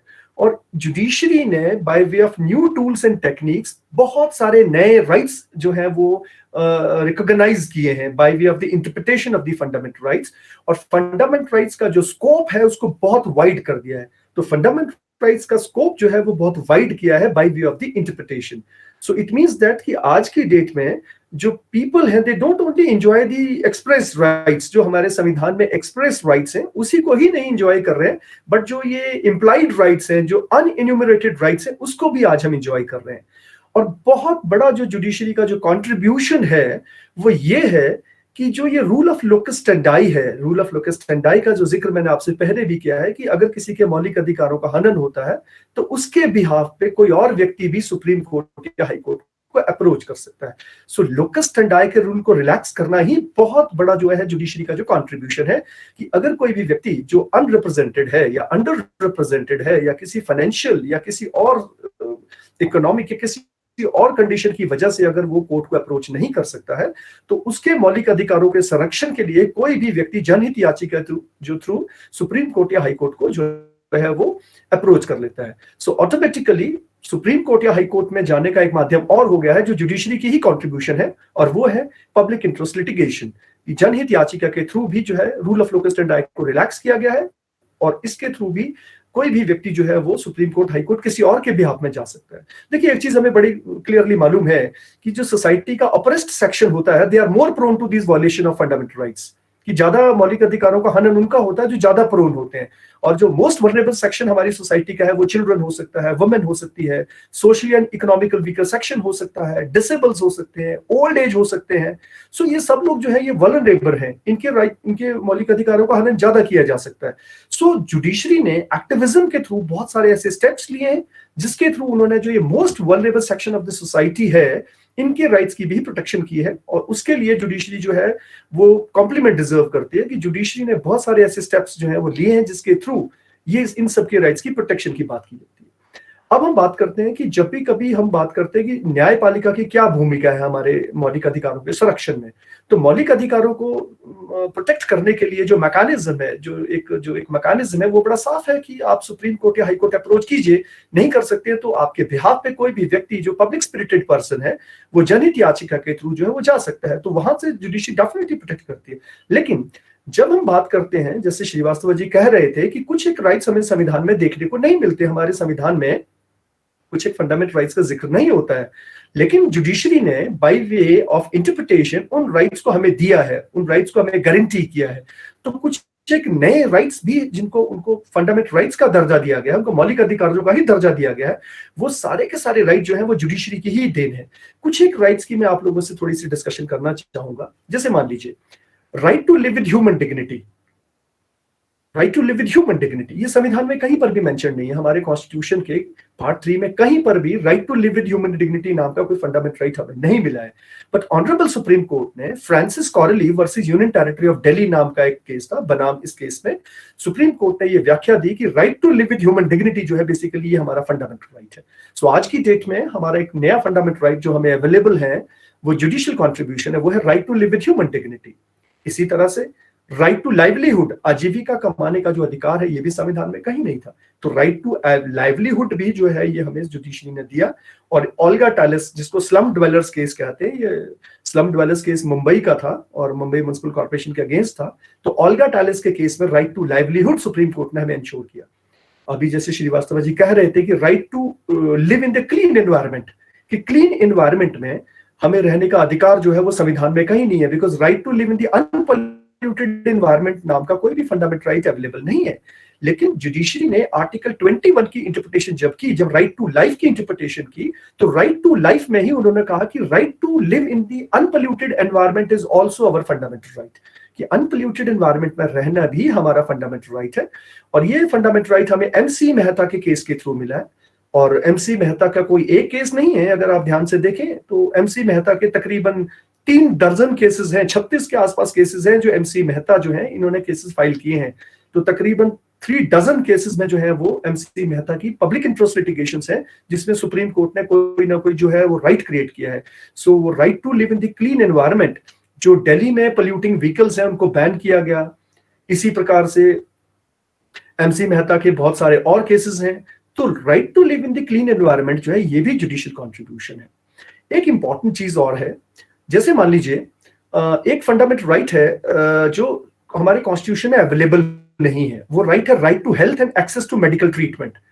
Right to health and access to medical treatment, ये राइट टू हेल्थ नाम का या एक्सेस टू मेडिकल ट्रीटमेंट नाम का कोई भी फंडामेंटल राइट हमारे संविधान में नहीं है। लेकिन एक जनहित याचिका जो Parmanand Katara versus union of India के नाम से सुप्रीम कोर्ट में गई थी, उस जनहित याचिका में ये मुद्दा उठाया गया कि मान लीजिए जिन लोगों का मान लीजिए वो किसी एक्सीडेंट की वजह से या किसी भी क्राइम की वजह से उनको कोई इंजरीज हो जाती है, तो एक्सीडेंट या क्राइम में जब किसी को कोई इंजरी सस्टेन हुई है तो उनको हॉस्पिटल में ले जाने के बाद अगर उनको हॉस्पिटल पहुंचा भी दिया जाता था तो उनको फर्स्ट एड नहीं दी जाती थी। ऐसा कहा जाता था कि भाई ये तो मेडिको लीगल केस है, जिसको हम अपनी आम भाषा में MLC केस कहते हैं कि ये तो पुलिस का केस है, इसमें मेडिकल लीगल केस है ये, कि पुलिस आएगी वो सब कुछ रजिस्टर करेगी उसके बाद ही इसको फर्स्ट एड दिया जाएगा। और इस प्रकार से बहुत सारे लोग जिनको first aid timely medical aid नहीं मिल पाता था वो अपनी जान गंवा देते थे। सो अल्टीमेटली ये जो राइट टू हेल्थ है या टाइमली मेडिकल एड है ये भी हमारा मौलिक अधिकार है। और सुप्रीम कोर्ट ने परमानंद कटारा के केस में ये कहा कि चाहे वो गवर्नमेंट हॉस्पिटल हो या चाहे प्राइवेट हॉस्पिटल हो, इमीडिएटली जो है वो फर्स्ट एड जो है प्रोवाइड करनी है डॉक्टर्स को। और इसको लेकर के सेंट्रल और स्टेट गवर्नमेंट से नोटिफिकेशंस भी बाद में निकाली है। सो टाइमली मेडिकल एड और मेडिकल ट्रीटमेंट हमारा फंडामेंटल राइट है। ऐसा नहीं है कि पुलिस आएगी, मुकदमा दर्ज होगा, MLC होगी, उसके बाद ही उसको ट्रीटमेंट मिलेगा। सो ये आर्टिकल 21 में ही हमें ये राइट मिला है जो परमानंद कटारा की जजमेंट में हमें मिला है। फिर हम राइट टू प्राइवेसी की बात करते हैं। आज हमारे फंडामेंटल राइट्स में कहीं पर भी हमारे जो कॉन्स्टिट्यूशन के फंडामेंटल राइट्स हैं पार्ट 3 में, उसमें स्पेसिफिकली राइट टू प्राइवेसी नाम का कोई भी फंडामेंटल राइट नहीं है। तो राइट टू प्राइवेसी जो है इस पे अभी रिसेंटली पुत्तू स्वामी की जजमेंट भी आई है। और पहली बार जो ये राइट टू प्राइवेसी है ये खड़क सिंह के केस में जो है हमें संविधान के जो सुप्रीम कोर्ट ने जो है ये राइट हमें दिया है। सो राइट टू प्राइवेसी जो है बेसिकली ये खड़क सिंह के केस में भी सुप्रीम कोर्ट ने कहा कि राइट टू प्राइवेसी हमारा फंडामेंटल राइट है। और अभी कुछ समय पहले जो पुत्तू स्वामी की जजमेंट आई है, जस्टिस पुत्तू स्वामी की जजमेंट आई है, उसमें भी सुप्रीम कोर्ट ने ये स्पेसिफिक कर दिया कि राइट टू प्राइवेसी हमारा फंडामेंटल राइट है, एब्सोल्यूट नहीं होगा। आप ये ध्यान रखिए कि कोई भी फंडामेंटल राइट एब्सोल्यूट नहीं है। State can impose any reasonable restriction, कोई भी रीजनेबल रिस्ट्रिक्शन स्टेट इंपोज कर सकती है, बट बशर्ते वो रिस्ट्रिक्शन रीजनेबल होनी चाहिए, अनरीजनेबल, अनलॉफुल, अनजस्ट नहीं होनी चाहिए। सो राइट टू प्राइवेसी हमारा वो फंडामेंटल राइट है और ये जुडिशरी ने रिकॉग्नाइज किया है, ये खड़क सिंह के केस में भी किया और स्पेसिफिकली हमारा पुत्तू स्वामी के केस में भी किया। Similarly sexual harassment, right against sexual harassment at the work place, जो फीमेल्स जो है वर्किंग फीमेल जो है उनके साथ अगर वर्क प्लेस पे कोई सेक्सुअल हरासमेंट होता है तो ये उनके मौलिक अधिकारों का हनन है। तो ये जो राइट है ये भी फंडामेंटल राइट का दर्जा इसको मिल गया है। आज की डेट में इसको लेकर के सेक्सुअल हरासमेंट को लेकर के कानून भी बन गया, 2013 में इसको लेकर के कानून भी बन गया, लेकिन वो लीगल राइट है। But the very first right is right against sexual harassment जो है ये ऑनरेबल सुप्रीम कोर्ट ने विशाखा के केस में हमें दिया। Vishakha versus state of Rajasthan के केस में सुप्रीम कोर्ट ने साफ कहा कि सेक्सुअल हरासमेंट जो है अगर वर्क प्लेस पे किसी फीमेल के साथ होती है तो ये उसके मौलिक अधिकारों का हनन है। तो Vishakha versus state of Rajasthan is the landmark judgment जो जुडिशियल कंट्रीब्यूशन है, सीधा ही जुडिशरी को द्वारा दिया गया राइट है। फिर राइट टू स्पीडी ट्रायल, आपको मालूम है कि बहुत सारे जो क्रिमिनल केसेस हैं वो लंबित रहते हैं, लोग जेलों में हैं, they are waiting for their trials, कई सालों से मुकदमा चल रहा है, मुकदमे जो है उनकी सुनवाई नहीं हो रही है, लोग जेल्स में पड़े हुए हैं, दे वर लैंग्वेज इन द जेल्स। तो इसको लेकर के भी सुप्रीम कोर्ट ने कहा कि स्पीडी ट्रायल, जो एकदम ट्रायल जो है वो स्पीडी ट्रायल होना चाहिए, ये भी हमारा फंडामेंटल राइट है। और ये हुसैन आरा खातून के केस में सुप्रीम कोर्ट ने ऐसा जो है वो प्रावधान किया कि स्पीडी ट्रायल हमारा फंडामेंटल राइट है। अदरवाइज आपको मालूम है कि किसी भी व्यक्ति के अगेंस्ट जब भी केस चलता है तो वो खाली एक्यूज्ड होता है, खाली एक्यूज्ड है, जब तक ट्रायल कंप्लीट नहीं होता, जब तक उसके अगेंस्ट गिल्ट प्रूव नहीं होता, तब तक हम उसको जो है इनोसेंट मान के चलते हैं। और मान लीजिए वो 5 साल जेल में रहा और 5 साल के बाद उसको कोर्ट ने बाइज्जत बरी कर दिया, तो 5 साल तो उसके लाइफ के चले गए ना। तो स्पीडी ट्रायल होना चाहिए, जुडिशरी ऐसा मानती है। तो ये हुसैन आरा खातून के केस में हुआ। और इसके बाद तो हमारा जो है फास्ट ट्रैक कोर्ट्स भी खोले हिंदुस्तान में, वो सारा इसी केस के बाद हुआ कि फास्ट ट्रैक अदालतें बनी हैं ताकि स्पीडी ट्रायल हो सके, और स्पेशलाइज्ड कोर्ट्स भी बने हैं। तो ये सारा स्पीडी ट्रायल का ही देन है। तो judiciary has contributed a lot regarding the speedy trial, but still बहुत सारे केसेस पेंडिंग रहते हैं। मुफ्त कानूनी सहायता जो है ये भी बेसिकली हमारा मौलिक अधिकार है। सो कई बार मैंने आपसे कहा कि कोई कुछ समाज में ऐसे लोग हैं जो अनरिप्रेजेंटेड हैं, अंडर रिप्रेजेंटेड हैं, दे can not afford the legal system. वो लीगल सिस्टम बड़ा कॉस्टली अफेयर है, वो सुप्रीम कोर्ट को नहीं जानते, सुप्रीम कोर्ट का खर्चा नहीं उठा सकते, तो उनको किस प्रकार से मुफ्त कानूनी सहायता मिले। सो मुफ्त कानूनी सहायता हमारा मौलिक अधिकार है। ये भी मौलिक अधिकार हमारा जो है ये ऑनरेबल सुप्रीम कोर्ट ने MH हॉस्कोट के केस में जो है डिसाइड किया। तो MH Hoskot versus state of Maharashtra एक जजमेंट आई जिसमें right to free legal aid जो है वो हमें दिया गया है। फिर दूसरी बात, प्रिजनर्स जो होते हैं, जो जेल में रहते हैं, यहां पर हमारी जुडिशरी लिबरल नजर आती है, जुडिशरी बहुत लिबरल हो गई। जुडिशरी ने यह कहा कि जितने भी प्रिजनर्स होते हैं they should be treated with humanity, उनको भी जो है वो as a human being treat किया जाए। तो किसी भी प्रकार से उनके अगेंस्ट कोई थर्ड डिग्री टॉर्चर यूज नहीं होना चाहिए, किसी भी प्रकार से उनको कोई यातना नहीं देनी चाहिए। तो ये सारे के से जो राइट्स हैं, basically these rights were given by the judiciary in the Sunil Batra case. Sunil Batra के केस में जो दिल्ली एडमिनिस्ट्रेशन के खिलाफ था, उसमें सुप्रीम कोर्ट ने यह कहा कि prisoners they should be treated with humanity, उनको ह्यूमैनिटी के साथ जो है ट्रीट करना पड़ेगा। और तो और right against solitary confinement, solitary confinement का मतलब होता है कि आपको एक अंधेर कोठरी में, अंधेरे में अकेले बिठा दिया जाता है। तो कुछ कन्फाइनमेंट्स ऐसी होती हैं, कुछ जेल्स ऐसी होती हैं जहां व्यक्ति अकेला है, उससे कोई बात करने वाला नहीं है और सॉलिटरी उसको कन्फाइन किया जाता है। तो जुडिशरी ने तो ये तक कह दिया कि सॉलिटरी कन्फाइनमेंट भी नहीं करनी है, उसको जेल में रखिए जहां पर और लोग हैं जिनसे वो बात कर सके, इंटरमिंगल कर सके। तो राइट अगेंस्ट सॉलिटरी कन्फाइनमेंट भी जुडिशरी ने जो है प्रिजनर्स को अवेलेबल किया। और लिबरल हो गई जुडिशरी। जुडिशरी ने यह कहा कि एक्सेप्ट द स्पेशल सर्कमस्टांसेस, अगर कोई स्पेशल सर्कमस्टांसेस है, किसी व्यक्ति का थ्रेट है कि वो भाग जाएगा, दौड़ जाएगा, तब तो ठीक है। बट नॉर्मल सिचुएशन में किसी भी व्यक्ति को जो है हथकड़ी भी नहीं लगाएंगे। तो राइट अगेंस्ट हैंड कफिंग भी जो है वो फंडामेंटल राइट बना दिया प्रेम शंकर के केस में। तो प्रेम शंकर वर्सेस दिल्ली एडमिनिस्ट्रेशन में सुप्रीम कोर्ट ने कहा कि yes, right against handcuffing, कि आपको हैंड कफ नहीं किया जाएगा। हाँ, if there is imminent danger, कोई टेररिस्ट है, कोई व्यक्ति ऐसा है जिसको मालूम है कि ये दौड़ जाएगा किसी ऐसी एक्टिविटी में, तब तो ठीक है। बट नॉर्मली अगर किसी को अरेस्ट किया जाए तो उसको हैंड कफ भी नहीं किया जाता है। सो इससे ज्यादा लिबरल रोल जुडिशरी का क्या हो सकता है? राइट टू बेल तो है ही है। तो इस प्रकार से judiciary has contributed a lot regarding the creation of the new rights. और एक राइट नहीं है, बहुत सारे राइट जुडिशरी ने क्रिएट किए हैं। जैसे अभी श्रीवास्तव जी कह रहे थे कि ट्रांसजेंडर्स को लेकर आप बात कर रहे हैं, तो NALSA versus union of India में जुडिशरी ने ट्रांसजेंडर्स को राइट दे दिया। थर्ड सेक्स भी रिकॉग्नाइज हो गया, अब थर्ड सेक्स भी रिकॉग्नाइज्ड है। और अभी रिसेंटली जो है ये 2018 में एक सुप्रीम कोर्ट की जजमेंट आई, जुडिशरी ने, नवतेज सिंह जौहर का केस था। सो नवतेज सिंह जौहर के केस में जुडिशरी ने 2018 में जो एलजीबीटी कम्युनिटी है, ये जो लेस्बियन, गे, जो बायसेक्सुअल, ट्रांसजेंडर्स है, इनको लेकर के भी एक सुप्रीम कोर्ट ने जजमेंट दिया और कहा कि yes, they have a right to life. और हमारे जो इंडियन पीनल कोड है, जो हमारी भारतीय दंड संहिता है, उसका जो सेक्शन 377 है, उसको अनकॉन्स्टिट्यूशनल डिक्लेयर किया। सो नवतेज सिंह जौहर का केस जो है वो अपने आप में ही एलजीबीटी राइट्स जो है रिकॉग्नाइज कर रहा है। सो नवतेज सिंह जौहर की जजमेंट जो है वो ट्रांसजेंडर्स के लिए, एलजीबीटी के लिए एक लैंडमार्क जजमेंट आया जब उनको पहली बार रिकॉग्नाइज किया गया। सिमिलरली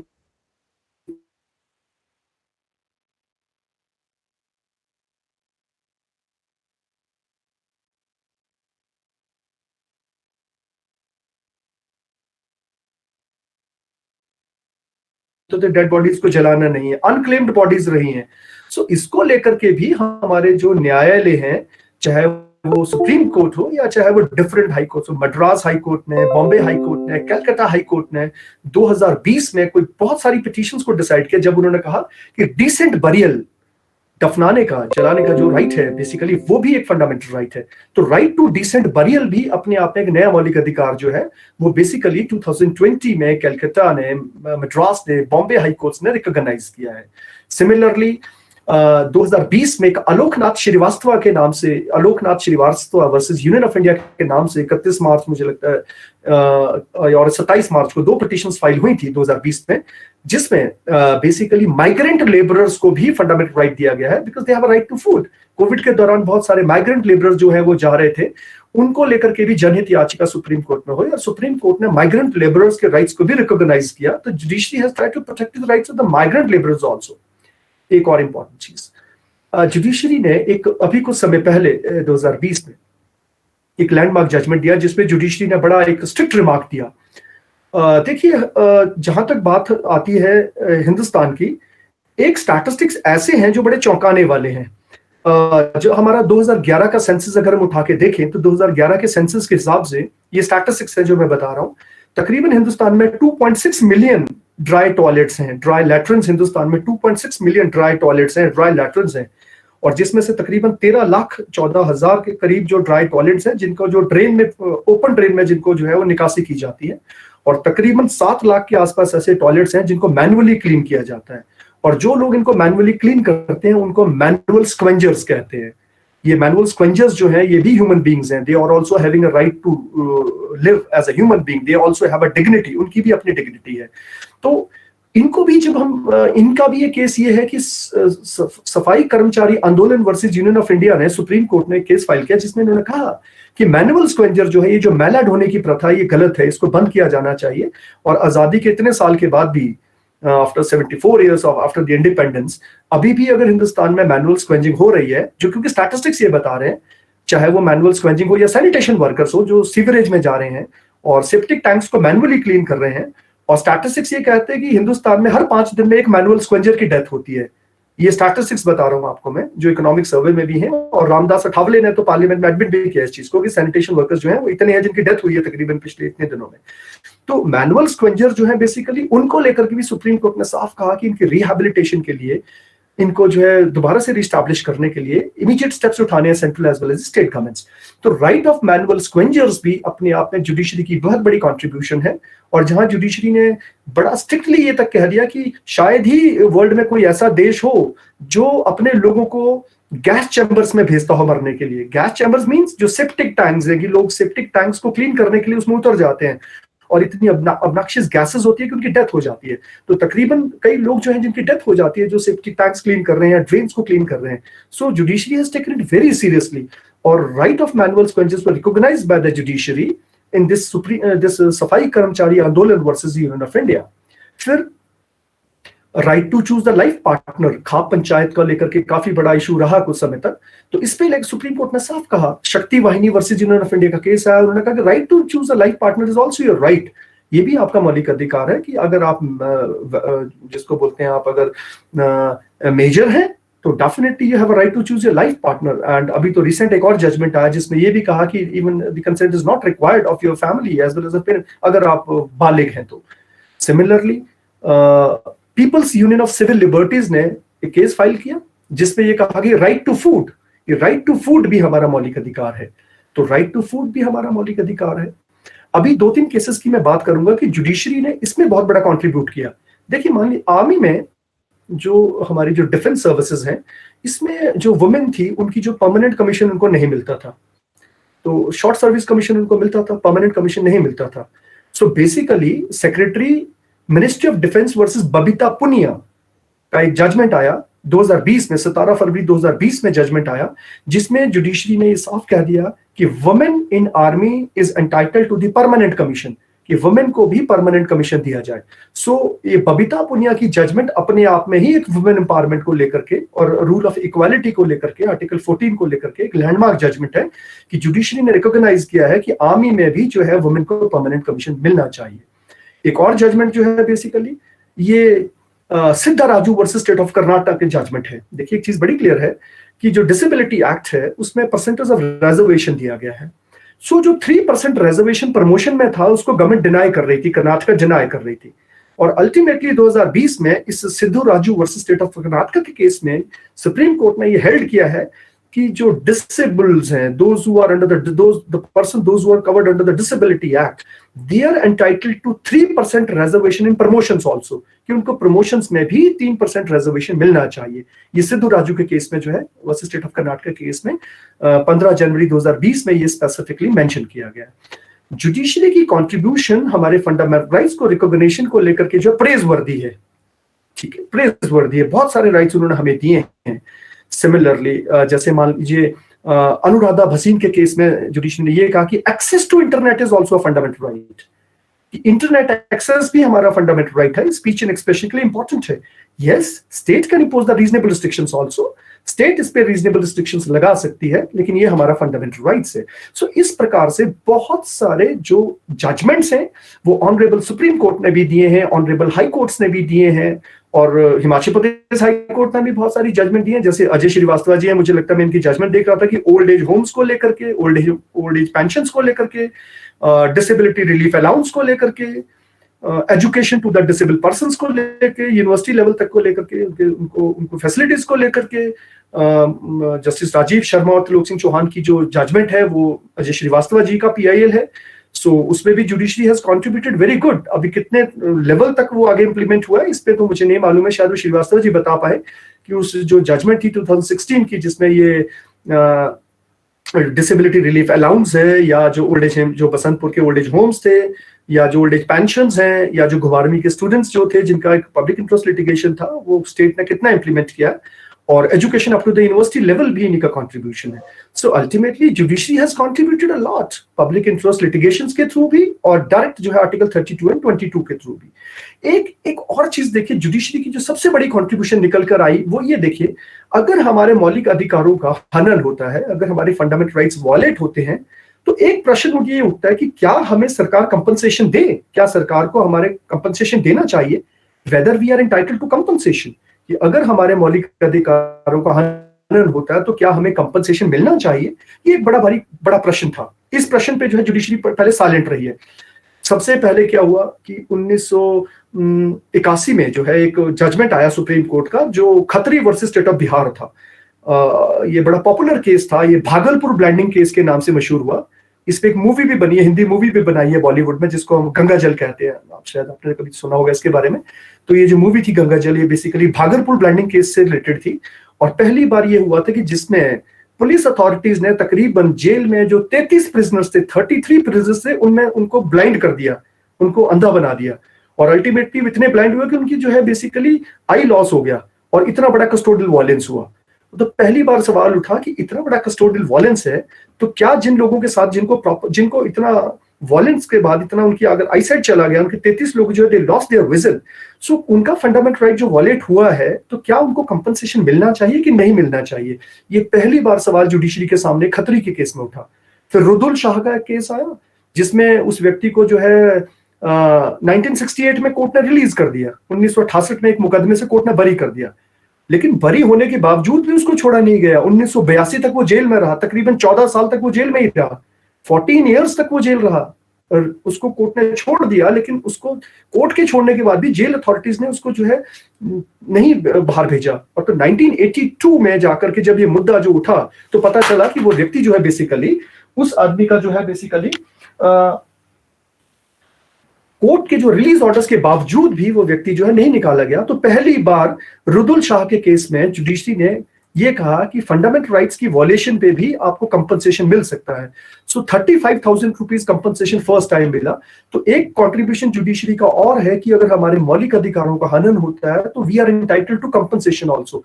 जुडिशरी हमें कंपनसेशन देती है। और ये जो जूरिस्प्रूडेंस स्टार्ट हुआ, ये रुदुल शाह से स्टार्ट हुआ था, ये 83 में स्टार्ट हुआ, और 83 से बाद से लेकर के आज दिन तक हजारों केसेस ऐसे होंगे जिसमें जुडिशरी जो है हमारे फंडामेंटल राइट्स की वॉलेशन को लेकर के हमें कंपनसेशन देती है। वो चाहे भीम सिंह का केस हो, जिसमें एक लेजिस्लेटिव मेंबर थे जम्मू एंड कश्मीर के, उनको विधानसभा जाने से रोका, तो उसमें 50,000 कंपनसेशन मिला उनको। एक 9 साल के बच्चे की पुलिस कस्टडी में डेथ हो गई, तो उसके लिए सहेली वर्सेस कमिश्नर पुलिस, सहेली एक ऑर्गेनाइजेशन था, उन्होंने केस फाइल किया, 75,000 कंपनसेशन मिला। इस प्रकार से जो है फंडामेंटल राइट्स की वॉलेशन को लेकर के कंपनसेशन भी मिलना शुरू हुआ। और ये कंपनसेशन हमारे कॉन्स्टिट्यूशन में कहीं लिखा नहीं गया है। This is the pure contribution of the judiciary. एक बांग्लादेशी महिला थी चंद्रिमा दास, उनका रेप हुआ और कलकत्ता में, और उनको 10 लाख रुपए कंपनसेशन दिया। Similarly Lakshmi versus union of India, acid attack victims जो होते हैं, जिनके ऊपर जो एसिड फेंका जाता है, उनको भी कंपनसेशन नहीं मिलता था। अब तो शायद उनको डिसेबिलिटी की कैटेगरी में भी फॉल किया गया है, और उनको लेकर के भी Lakshmi versus union of India के केस में भी सुप्रीम कोर्ट ने कहा कि उनको 3 लाख तक का कंपनसेशन मिलना चाहिए। एक और मैं छोटा सा आपसे जिक्र करना चाहूंगा, जीजा घोष का आपने जरूर जिक्र सुना होगा। जीजा घोष, ये जो जीजा घोष थी, ये डिसेबल थी, और ये बीइंग अ डिसेबल, ये स्पाइस जेट एयर जो थी उससे इनको ट्रेवल करना था, लेकिन स्पाइस जेट ने जो है इनको अलाउ ही नहीं किया उसमें अपने प्लेन में जाने के लिए, और जीजा घोष को उन्होंने अनफोर्सिबली डीबोर्ड कर दिया कि आप हमारे प्लेन से ट्रेवल नहीं करेंगे, बिकॉज जीजा घोष जो है डिसेबल थी। अल्टीमेटली इन्होंने रिट पिटीशन फाइल किया 2014 में, और सुप्रीम कोर्ट ने स्पाइस जेट को 10 लाख रुपया कंपनसेशन देने के लिए कहा कि यस, उनका राइट आपने वॉलेट किया। तो जीजा Ghosh versus union of India में भी 10 लाख रुपीस कंपनसेशन इनको मिला है। सो मेरा कहने का मतलब ये है कि जब हम बात करते हैं जुडिशरी की कंट्रीब्यूशन की, तो जुडिशरी ने बहुत सारे नए राइट्स क्रिएट किए हैं, और एज अ गारंटर और एज अ प्रोटेक्टर और एज अ गार्डियन सही तौर से जो है हमारे राइट्स को प्रोटेक्ट किया है। अब सर, जैसा आप कह रहे हैं, छोटी सी बात है, जब हम बात करते हैं फ्रीडम ऑफ रिलीजन की आज की डेट में, मैं इस पे छोटा सा बस इतना समय कहना चाहूंगा। जैसे आपने कहा कि द मैटर इज पेंडिंग, अभी आज की डेट में जो ये हिजाब को लेकर के बड़ा कंट्रोवर्सी चल रहा है, और ये कर्नाटका हाईकोर्ट में ये जो मैटर है, ये कर्नाटका हाईकोर्ट में इस समय मैटर पेंडिंग है, जहां पर उडुपी के कॉलेज की 6 छात्राएं जिनको जो है अंदर अलाउ नहीं किया गया एजुकेशन इंस्टीट्यूशन में, कि उन्होंने अपने ड्रेस कोड को वॉलेट किया है, तो इंस्टीट्यूशनल डिसिप्लिन अगर उन्होंने फॉलो नहीं किया तो इसको लेकर के कॉलेज ने उनको जो है अलाउ नहीं किया, और अल्टीमेटली उन लोगों ने कर्नाटका हाईकोर्ट में पिटीशन फाइल किया और ये कहा कि हमारी जो ये रिलीजन की वॉलेशन हो रही है, हमारा फ्रीडम ऑफ रिलीजन वॉलेट हो रहा है और हमें अलाउ किया जाना चाहिए, बिकॉज जो हिजाब है वो हम लोगों का एक असेंशियल वेयरिंग एपरल है, हमें उसको पहनना है। सो इसको लेकर के पिटीशन जो है वो ऑनरेबल कर्नाटका हाईकोर्ट में अभी पेंडिंग है। और जैसा श्रीवास्तव जी कह रहे थे अभी कि जो ये कर्नाटका हाईकोर्ट है इसमें 3 जजेस बेंच है, 3 जजेस का बेंच है, जिसमें चीफ जस्टिस ऋतुराज अवस्थी हैं और जस्टिस कृष्णा दीक्षित हैं और जस्टिस जेएम खाजी हैं जो खुद भी मुस्लिम हैं। तो ये 3 जजेस बेंच के सामने ये मैटर पेंडिंग है। अभी ये मैटर पेंडिंग है कोर्ट के सामने, और जो मूल प्रश्न जो इस केस में जो पेंडिंग है, जिसपे कोर्ट को मुझे लगता है डिस्कशन करना है, जिसपे कोर्ट को जो है वो डिसीजन देना है, वो जो बेसिक क्वेश्चन जो कोर्ट के सामने निकल कर आया है इस केस में, जितना मैं पढ़ पाया हूं as a student of law, जितना मैं समझ पाया हूं उस केस को, बिकॉज मैटर अभी पेंडिंग है, तो जब तक मैटर की पेंडेंसी है तब तक इस केस में पर्टिकुलरली कोई वर्डिक्ट दे पाना, कुछ कह पाना, मैं समझता हूं कि वो सही नहीं रहेगा। बट फिर भी जो मूल प्रश्न इस केस में कर्नाटका हाईकोर्ट के सामने वो ये है कि क्या हिजाब असेंशियल रिलीजियस प्रैक्टिस है कि नहीं है। ये एक इंपॉर्टेंट क्वेश्चन है जिसपे कोर्ट को अभी वर्डिक्ट देना है कि असेंशियल रिलीजियस प्रैक्टिस टेस्ट, इस पे अभी कोर्ट अपनी फाइंडिंग्स देगा कि क्या हिजाब जो है ये असेंशियल रिलीजियस प्रैक्टिस है कि नहीं है। अगर तो ये असेंशियल रिलीजियस प्रैक्टिस है तो एक अलग बात है, और अगर कहीं ये असेंशियल रिलीजियस प्रैक्टिस नहीं पाई गई, अगर वो साबित नहीं कर पाए कि असेंशियल रिलीजियस प्रैक्टिस नहीं है, तो डेफिनेटली इसका वर्डिक्ट बिल्कुल डिफरेंट होगा। सो जो कर्नाटका हाईकोर्ट के सामने जो मैटर पेंडिंग है वो इसी ग्राउंड पे है कि क्या हिजाब असेंशियल रिलीजियस प्रैक्टिस है कि नहीं है। So they have to decide the essential religious practice test. या दूसरी बात कि क्या ये रिलीजियस सिंबल है, ये दूसरा प्रश्न है कि क्या हिजाब रिलीजियस सिंबल है। अगर तो रिलीजियस सिंबल है तो डेफिनेटली कॉन्स्टिट्यूशन प्रोटेक्टेड नहीं है, और अगर ये असेंशियल रिलीजियस प्रैक्टिस पाई जाती है तो डेफिनेटली वर्डिक्ट डिफरेंट होगा। सो अभी तक जितना जो पक्ष रखा गया है कोर्ट के सामने, जो भी जजमेंट्स, जो बेसिकली कोर्ट के सामने अभी आर्ग्यूमेंट्स हुए हैं, जितना भी उसकी अभी आउटकम आई है, उसमें यही चीज सामने आई है कि क्या असेंशियल रिलीजियस प्रैक्टिस टेस्ट है कि नहीं, क्या ये असेंशियल रिलीजियस प्रैक्टिस है कि नहीं है। बट जितना मैं समझ पाया हूं कि अभी तक उन्होंने कोई भी ऐसा कोई पुख्ता कोई ऐसा एविडेंस नहीं रखा है कि हिजाब जो है वो असेंशियल रिलीजियस प्रैक्टिस है। और अगर ये असेंशियल रिलीजियस प्रैक्टिस नहीं है तो डेफिनेटली आर्टिकल 25 में प्रोटेक्शन फिर अवेलेबल नहीं रहता है। एक और चीज, जब भी देखिए एक चीज साफ बात होती है, ये मेरा पर्सनल ओपिनियन है, ये व्यक्तिगत राय है मेरी, और ये व्यक्तिगत राय सिर्फ मुझ तक है, अगर आप इससे सहमत है तब भी ठीक है, नहीं सहमत है तब भी ठीक है। देखिए एक बात तो सीधी सी है कि हिंदुस्तान में there is no restriction on wearing हिजाब, हिजाब को लेकर के कोई रिस्ट्रिक्शन नहीं है, but subject to the institutional discipline. कि जब हम इंस्टीट्यूशनल डिसिप्लिन की बात कर रहे हैं तो इंस्टीट्यूशनल डिसिप्लिन को लेकर के तो स्टेट जो है वो एम्पावर्ड है कि स्टेट जो है वो फ्रीडम ऑफ रिलीजन को भी रेगुलेट कर सकती है on the grounds of public order, health and morality. तो बेसिकली जो इंस्टीट्यूशनल डिसिप्लिन है, तो इंस्टीट्यूशनल डिसिप्लिन एक छोटा सा डिफरेंट मैटर हो जाता है। तो इंस्टीट्यूशन में ऐसी कोई प्रैक्टिस करना एक डिफरेंट इशू है, और वैसे नॉर्मली पब्लिक लाइफ में अगर आप रह रहे हैं तो एक अलग इशू है। सो ये मिक्सअप नहीं होना चाहिए कि हिजाब बैन है, हिजाब थोड़ी बैन हो सकता है, वो तो ठीक है पर्सनल लाइफ आप घर में है कहीं भी है, but when it comes to the institution, when it comes to the school, when it comes to the college, when it comes to जहां पर यूनिफॉर्म रेगुलेट हो रही है। देखिए एक बात सीधी सी बात होती है ना, अगर आप एक बात देखिए, यूनिफॉर्म का मतलब क्या हुआ, uniform is to maintain uniformity, uniform का मतलब है to maintain uniformity, to maintain discipline, to maintain public order। तो पब्लिक ऑर्डर मेंटेन करना, डिसिप्लिन मेंटेन करना, यूनिफॉर्मिटी मेंटेन करना, सो दैट कि हमारे अंदर वननेस का फीलिंग हो, हमारे अंदर फ्रेटर्निटी का फीलिंग हो, ब्रदरहुड की फीलिंग रहे। सो डेफिनेटली ये जो वननेस है, जो फ्रेटर्निटी है, जो ब्रदरनेस है, it should be promoted with in the institution. और सो बेसिकली ये सेंस ऑफ इक्वालिटी प्रमोट करता है जो आपका यूनिफॉर्म होता है। लेकिन बशर्ते अभी मैटर पेंडिंग है, और ये जो मैटर अगर पेंडिंग है तो इस पेंडिंग मैटर पे तो अभी कुछ ज्यादा नहीं कहा जा सकता है, बिकॉज अल्टीमेटली अभी it is yet to be decided by the Karnataka high court. और जो वहां के जो एडवोकेट जनरल हैं प्रभुलिंग नवादगी, उन्होंने जो भी अपने आर्ग्यूमेंट्स रखे, जो भी उन्होंने दलील दी है, वो दो ही चीजों पे बेस्ड है कि ये रिलीजियस प्रैक्टिस नहीं है, और जो पिटिशनर्स के एडवोकेट है देवदत्त कामत, उनका यह मानना है कि ये एसेंशियल रिलीजियस प्रैक्टिस है। So it is yet to be ascertained, ये अभी डिसाइड होना है कि क्या ये रिलीजियस प्रैक्टिस है कि नहीं है, और उसके अकॉर्डिंगली फिर इस पे वर्डिक्ट आना बाकी है। जहां तक देखिए एक और चीज बताता हूं आपको मैं, ये तो रिकॉर्ड में मैं आपसे कह रहा हूं कि ये जो डिस्प्यूट है हिजाब को लेकर के, ये फर्स्ट टाइम नहीं उठा है। इससे पहले भी कुछ एक हाई कोर्ट्स ने जो है इसको सेटल किया है। जैसे एक केरला हाई कोर्ट की जजमेंट है, और केरला हाई कोर्ट ने इस केस को Fathima Thasneem versus state of Kerala, ये 2018 का केस है केरला का, जिसमें केरला हाई कोर्ट ने कहा था कि students they can not insist on specific dress code. ये केरला हाई कोर्ट का जजमेंट है जो फातिमा तंसीम के केस में आया था। और उससे पहले 2015 और 16 में तो उन्होंने कहा था कि यस, लेकिन 18 में जो ये मैटर लगा Fathima Thasneem versus state of Kerala, उसमें केरला में हाई कोर्ट ने ये कहा कि students they can not insist on specific dress code. ये कोर्ट की वर्डिक्ट है। सिमिलरली मुंबई हाई कोर्ट का भी ये वर्डिक्ट है। Fatima Hussain Syed versus Bharat education society, मैं रिपीट करता हूं, Fatima Hussain Syed versus Bharat education society 2002 का केस है, जिसमें मुंबई में हाईकोर्ट ने यह कहा कि हेड स्कार्फ जो है प्राइवेट स्कूल में जो है पहनना उनके ड्रेस कोड की वॉयलेशन है। ये केस भी जो है ये आपको नेट पे मिल जाएगा। Fatima Hussain Syed versus Bharat education society 2002 का ये जजमेंट है, जिसमें यह कहा गया था कि wearing of head scarf in the private school is a violation of the dress code. और केरला हाई कोर्ट का तो मैं आपसे कह ही रहा हूं कि फातिमा तंसीम के केस में भी केरला हाई कोर्ट ने ऐसा कहा था। सो कुछ एक केसेस ऐसे हैं जिसमें कुछ एक चीजें कोर्ट ने पहले भी कही हैं, बट अभी मुझे लगता है पिटीशन सुप्रीम कोर्ट में भी फाइल किया गया, और ऑनरेबल चीफ जस्टिस रमन्ना ने कहा कि हम राइट टाइम पे इसमें इंटरवीन करेंगे। अभी तो उन्होंने इसको एडमिट नहीं किया, इस पे इंटरवेंशन नहीं किया, उन्होंने कहा कि राइट टाइम पे विल इंटरवीन, एंड अभी the matter is pending before the Karnataka high court. तो लेट अस सी कि कर्नाटक हाई कोर्ट का क्या वर्डिक्ट आता है, एंड ऑब्वियसली अगर कोई वर्डिक्ट आता है, चाहे वो जो भी हो, सुप्रीम कोर्ट तो जाएगा ही जाएगा ये matter. So it is yet to be decided. But एक चीज जरूर है कि जो टेस्ट है, जिस टेस्ट पे ये सारा का सारा केस है, वो एसेंशियल रिलीजियस प्रैक्टिस ही है। एसेंशियल रिलीजियस प्रैक्टिस है कि नहीं है। जैसे श्रीवास्तव जी कह रहे थे कि टर्बन बियर करना सिख जो है उनका ये एसेंशियल रिलीजियस प्रैक्टिस है, तो वो डेफिनेटली दे कैन वेयर। यहाँ पर ये रिलीजियस प्रैक्टिस है कि नहीं है, ये देखिए इस्लामिक स्कॉलर तो मैं नहीं हूँ, और ना मैंने अभी इस्लामिक लिटरेचर को इतना डिटेल में कभी पढ़ा है, लेकिन इतना जरूर है कि जो पूरा टेस्ट है वो दो ही चीजों पे है। तो टेस्ट ऑफ कॉन्स्टिट्यूशनल मोरालिटी जो है, ये तो बेसिकली आपका सबरीमाला का केस है, जो यंग लॉयर्स एसोसिएशन के केस में जो है स्टेट ऑफ केरला के केस में सुप्रीम कोर्ट ने जजमेंट दिया था, वो है टेस्ट ऑफ कॉन्स्टिट्यूशनल मोरालिटी। तो सबरीमाला के केस में भी टेस्ट ऑफ कॉन्स्टिट्यूशनल मोरालिटी की बात होती है।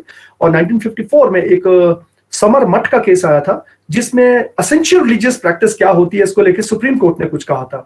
सो commissioner Hindu religious endowments Madras versus Shirur Mutt के नाम से एक जजमेंट था, जहां पर वो टेस्ट लेट डाउन किया था। सो ऑब्वियसली अभी basically this is to be seen कि कोर्ट इसमें क्या कहता है। और जहां तक बात आती है एसेंशियल रिलीजियस प्रैक्टिसेस की, तो एसेंशियल रिलीजियस प्रैक्टिसेस को लेकर के अभी कोई जजमेंट जो है वो बेसिकली क्लैरिटी इसमें आना बाकी है। सो ये जो राइट है, इस राइट को भी आर्टिकल 25-28 में अगर कवर अप किया जाता है, नहीं किया जाता है, अभी the matter is pending before the court.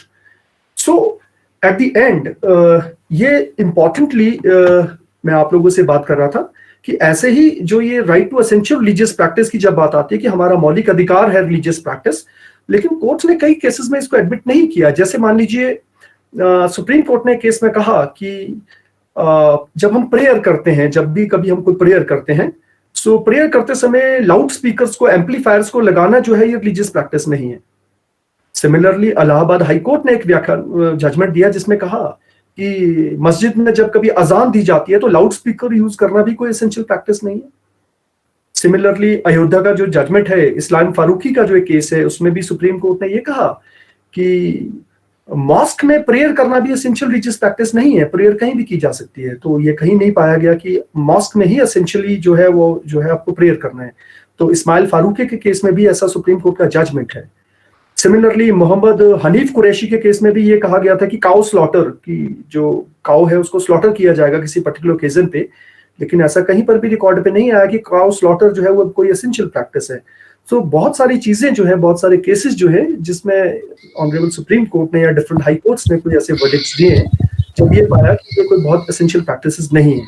But so far as the hijab is concerned, अभी इस पे जो है मैटर जो है ये पेंडिंग है, सब जुडिस है, and let us wait for.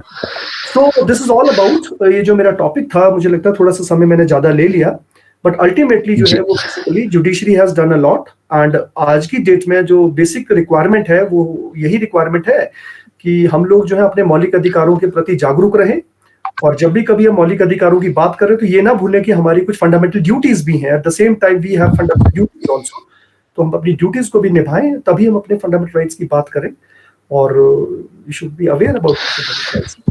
Ji, thank you so much.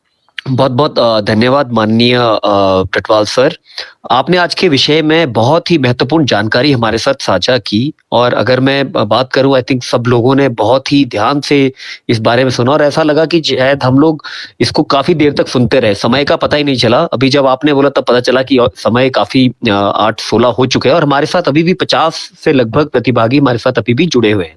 तो आपकी इस जानकारी के लिए बहुत बहुत धन्यवाद। अब हम इसके अगले सत्र में, जिसमें सर सब लोगों के प्रश्न या कोई क्वेरीज किसी की हैं या क्वेश्चंस हैं, उसके लिए मैं रिक्वेस्ट करूंगा मुकेश जी से, जो पीएचडी के स्कॉलर हैं हमारे, कि वो इस क्वेश्चन आंसर सेशन को आगे बढ़ाएं। और ललित सर, आपसे रिक्वेस्ट रहेगी, जो हमारे जो भी क्वेश्चन आंसर है उस पे थोड़ा सा आपका जो है वो हमें मार्गदर्शन चाहिए होगा। जी प्लीज मुकेश जी। धन्यवाद संजीव मुकेश सर। जी। धन्यवाद संजीव सर। सर मेरी आवाज आ रही है? हाँ बिल्कुल मुकेश, सुन पा रहा हूँ आपको मैं। हाँ नमस्कार सर। सर आज के हमारे इस सेशन को सक्सेसफुल बनाने में आपका बहुत योगदान रहा। तो कुछ हमारे पास चैट बॉक्स में प्रश्न आए हैं जो कि कुछ इस प्रकार से हैं। संजीव शर्मा सर आपसे ये पूछना चाहते हैं कि why don't all concern department display all such fundamental rights on board so that people should aware. ये इनका है कि भी क्या हर एक डिपार्टमेंट में फंडामेंटल्स को डिस्प्ले किया जाना चाहिए? देखिए मुकेश, मैं इस पे ये कहना चाहूंगा, देखिए जहां तक हमारे फंडामेंटल राइट्स की बात है, मुझे लगता है कि स्कूल लेवल से लेकर के जब भी कभी हम बेसिक एजुकेशन भी स्टार्ट होती है, तो अगर आप स्कूल की बुक्स भी देखें तो सोशल स्टडीज में भी बचपन से ही बच्चों को जो है ये बताया जाता है कि हमारे मौलिक अधिकार क्या हैं। तो स्कूल लेवल एजुकेशन में भी अगर आप एनसीईआरटी की बुक्स देखें तो definitely you will find that कि स्कूल लेवल पे भी 7वीं 8वीं में ही बच्चों को पढ़ाया जाना शुरू किया जाता है कि आपके मौलिक अधिकार क्या हैं, स्पेसिफिकली आपको बताया जाता है। और आगे अगर आप जो आगे जाते हैं तब भी ये सारी चीजें उसमें जो है बताई जाती हैं। तो ऑटोमेटिकली लॉ जो है वो नोएबल है, ऐसा हम प्रिज्यूम करते हैं कि हमें मालूम होना चाहिए। सो अवेयरनेस जो है बेसिकली ठीक है कि मौलिक अधिकार क्या है, उसकी डिटेल, उसकी इंटरप्रिटेशन क्या है, शायद ये मालूम ना चल सके, लेकिन हमारे बेसिक मौलिक अधिकार क्या है इस देश के नागरिक होने के नाते, ये तो हमारा भी कर्तव्य बनता है कि हमें भी जानना चाहिए कि we are the citizens of the country, कि हमारे बेसिक राइट्स क्या है। दूसरों के राइट्स के लिए तो लड़ेंगे, बट हमें अपने मालूम होना चाहिए कि हमारे राइट्स क्या है। ठीक है, सजेशन ये हो सकता है कि गवर्नमेंट इसको डिस्प्ले कर सकती है, बट तकरीबन अगर आप देखें तो स्कूल एजुकेशन में, आगे कॉलेज एजुकेशन पे तकरीबन इस पे फोकस किया गया है। बट फिर भी अगर कहीं, बिकॉज आज की डेट में जितने भी प्लेटफॉर्म्स अवेलेबल हैं वहां लोगों को जानकारी होनी चाहिए इस बात की। सो डेफिनेटली इस पे किया जा सकता है, गवर्नमेंट कर सकती है। देखिए आपको प्रियम्बल जो है वो तकरीबन सब जगह आपको मिल जाता है, डिस्प्ले किया जाता है, बुक्स में किया जाता है, ऑफिस में डिस्प्लेड होता है, फंडामेंटल राइट्स भी किए जा सकते हैं, ठीक है। लेकिन वैसे तो ज्यादा हमारी रिस्पॉन्सिबिलिटी है कि हमें मालूम होना चाहिए कि नागरिक होने के नाते संविधान में हमारे मौलिक अधिकार कौन से हैं। जी मुकेश। जी सर धन्यवाद सर। इसके अलावा संजीव सर एक और प्रश्न करते हैं। इस प्रश्न पे हम श्रीवास्तव सर जी के साथ भी बहुत बार डिस्कस करते रहते हैं। संजीव सर का प्रश्न है कि it is difficult to higher educate for everyone to raise voices in court. Yes. How an individual can seek help of court without advocate? बिल्कुल, देखिए अभी बिल्कुल ये आपका जो प्रश्न है संजीव, इस पे मैंने आपसे अभी थोड़ी देर पहले जिक्र किया कि ऑनरेबल सुप्रीम कोर्ट ने एमएच होस्कोट नाम का एक जो जजमेंट आया था, जिसमें ये कहा कि free legal add is our fundamental right, कि हमारा फ्री लीगल एड हमारा फंडामेंटल राइट है। ये एमएच होस्कोट के केस में सुप्रीम कोर्ट ने निर्णय दिया था। और उसके बाद जो है एक कानून बना है इसको लेकर के, लीगल सर्विसेज अथॉरिटी एक्ट 1987, ये कानून आप लिख सकते हैं, लीगल सर्विसेज अथॉरिटी एक्ट 1987, 1987 का कानून है लीगल सर्विसेज अथॉरिटी एक्ट, जिसके तहत जो है वो नेशनल लेवल पे, स्टेट लेवल पे, डिस्ट्रिक्ट लेवल पे मुफ्त कानूनी सहायता आपको मिलती है। तो वो नालसा है, डालसा है, सालसा है। नेशनल लीगल सर्विस अथॉरिटी है, स्टेट लीगल सर्विस अथॉरिटी है और डिस्ट्रिक्ट लीगल सर्विस अथॉरिटी है, तालुका लेवल पे भी होती है। सो जो डिस्ट्रिक्ट लीगल सर्विस अथॉरिटी है उसके लिए पैरामीटर्स बने हैं कि कौन कौन लोग हैं जिनको मुफ्त कानूनी सहायता के लिए वो एलिजिबल है। अगर if they are eligible, if they are found to be eligible, कि उन कुछ उसमें शर्तें रखी गई हैं कि आप जो है अगर कोर्ट सिस्टम अफोर्ड नहीं कर सकते हैं तो आपको मुफ्त कानूनी सहायता मिल सकती है। तो उसमें कैटेगरी बनी हुई है, कौन कौन लोग हैं, जैसे शेड्यूल कास्ट है, शेड्यूल ट्राइब है, ठीक है, ट्रांसजेंडर्स हैं, विडोज हैं, ऐसे और उसमें कैटेगरी है, बहुत सारे लोग हैं, those who are entitled to free legal aid. तो लीगल सर्विसेज अथॉरिटी एक्ट के तहत जो है आपको मुफ्त कानूनी सहायता जो है मुहैया करवाई जाती है। और अगर आप लीगल सिस्टम का अफोर्ड नहीं कर सकते, आप एलिजिबल है, तो डेफिनेटली आपको कोर्ट जो है वो लीगल सर्विस अथॉरिटी के एक्ट तहत एडवोकेट मुहैया करवाता है। सरकार ये जिम्मेवारी ओन करती है, सरकार आपको एडवोकेट प्रोवाइड करती है, बशर्ते आपको NALSA, DALSA, salsa, national legal service authority, state legal service authority या डिस्ट्रिक्ट लीगल सर्विस अथॉरिटी को अप्रोच करना पड़ता है। तो स्टेट डेफिनेटली आपको एडवोकेट प्रोवाइड करती है। डडवाल जी, मेरे एक दो प्रश्न हैं। ये जो आपने बताया ये बिल्कुल बहुत अच्छा बताया। इसके ऊपर हम एक पूरा 1.5 घंटे का प्रोग्राम हमने किया था और श्री प्रेमपाल रांटा जी हैं जो मेंबर सेक्रेटरी हैं, उन्होंने हमारे साथ जुड़े थे और काफी उसमें अच्छा उनका सेशन रहा था। मेरा एक क्वेश्चन तो ये है कि जैसे आपने कहा कि प्रॉपर्टी फंडामेंटल राइट नहीं है ना, प्रॉपर्टी का अधिकार, लेकिन व्यवसाय करने का तो अधिकार हमारा फंडामेंटल राइट है। कोई भी लीगल प्रोफेशन, ऑक्यूपेशन हम कर सकते हैं, ये तो फंडामेंटल राइट है ना। लेकिन और वो देश भर में कहीं पर भी कर सकते हैं। कोई मेरे जैसा कोई नॉन हिमाचली जो कि 30 साल से रह रहा है और बोनाफाइड हिमाचली हो चुका है, हिमाचल प्रदेश में खेती क्यों नहीं कर सकता है? खेती भी एक प्रोफेशन है।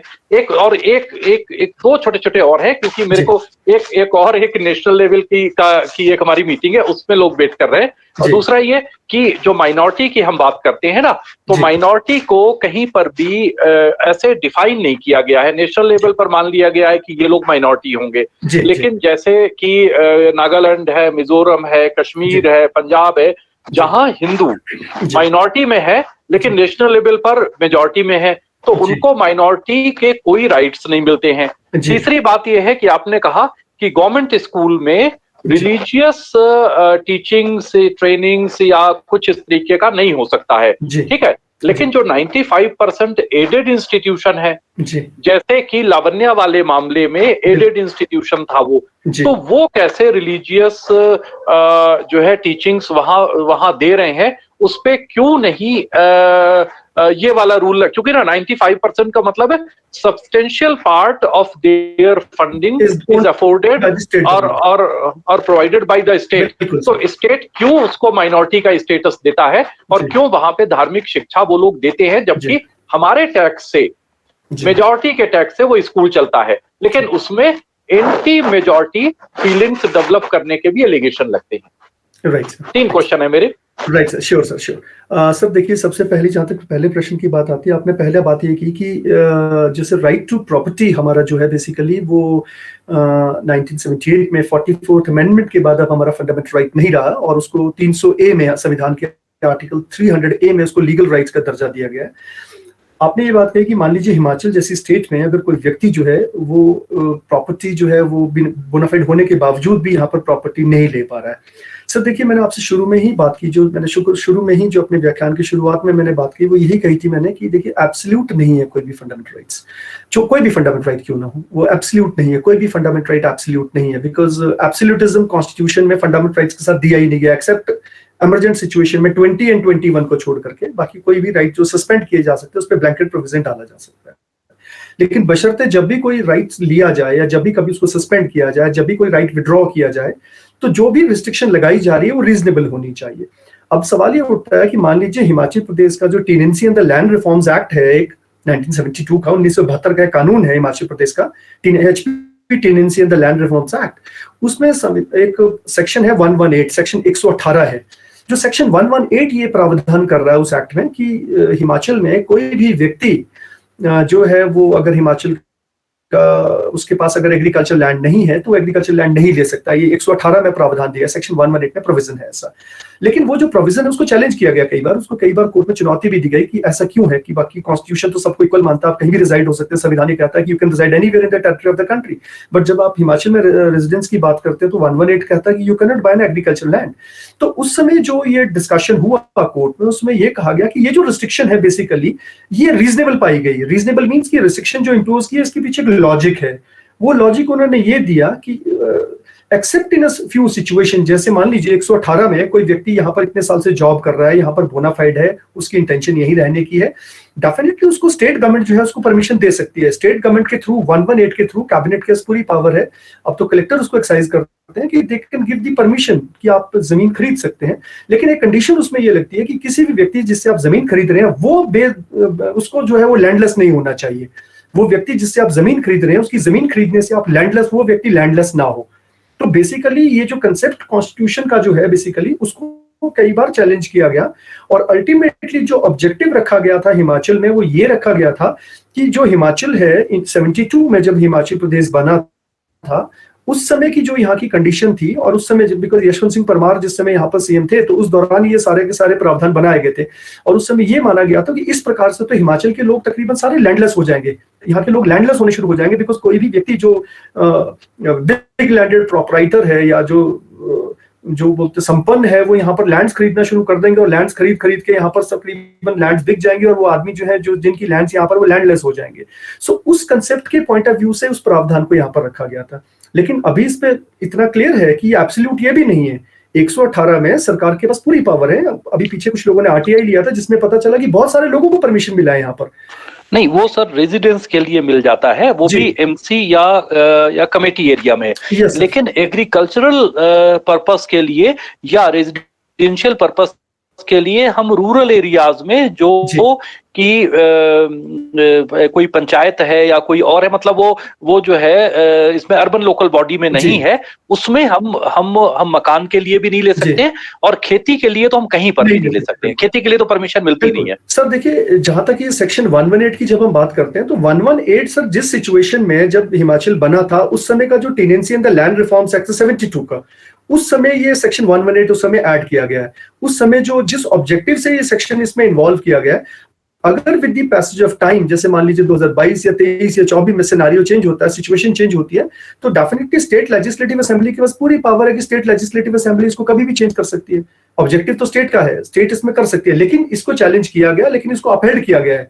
इसको सुप्रीम कोर्ट ने, हाई कोर्ट ने कई बार अपहेल्ड किया कि no, this is valid, this is not a unreasonable restriction, ये रीजनेबल रिस्ट्रिक्शन इंपोज की हुई है।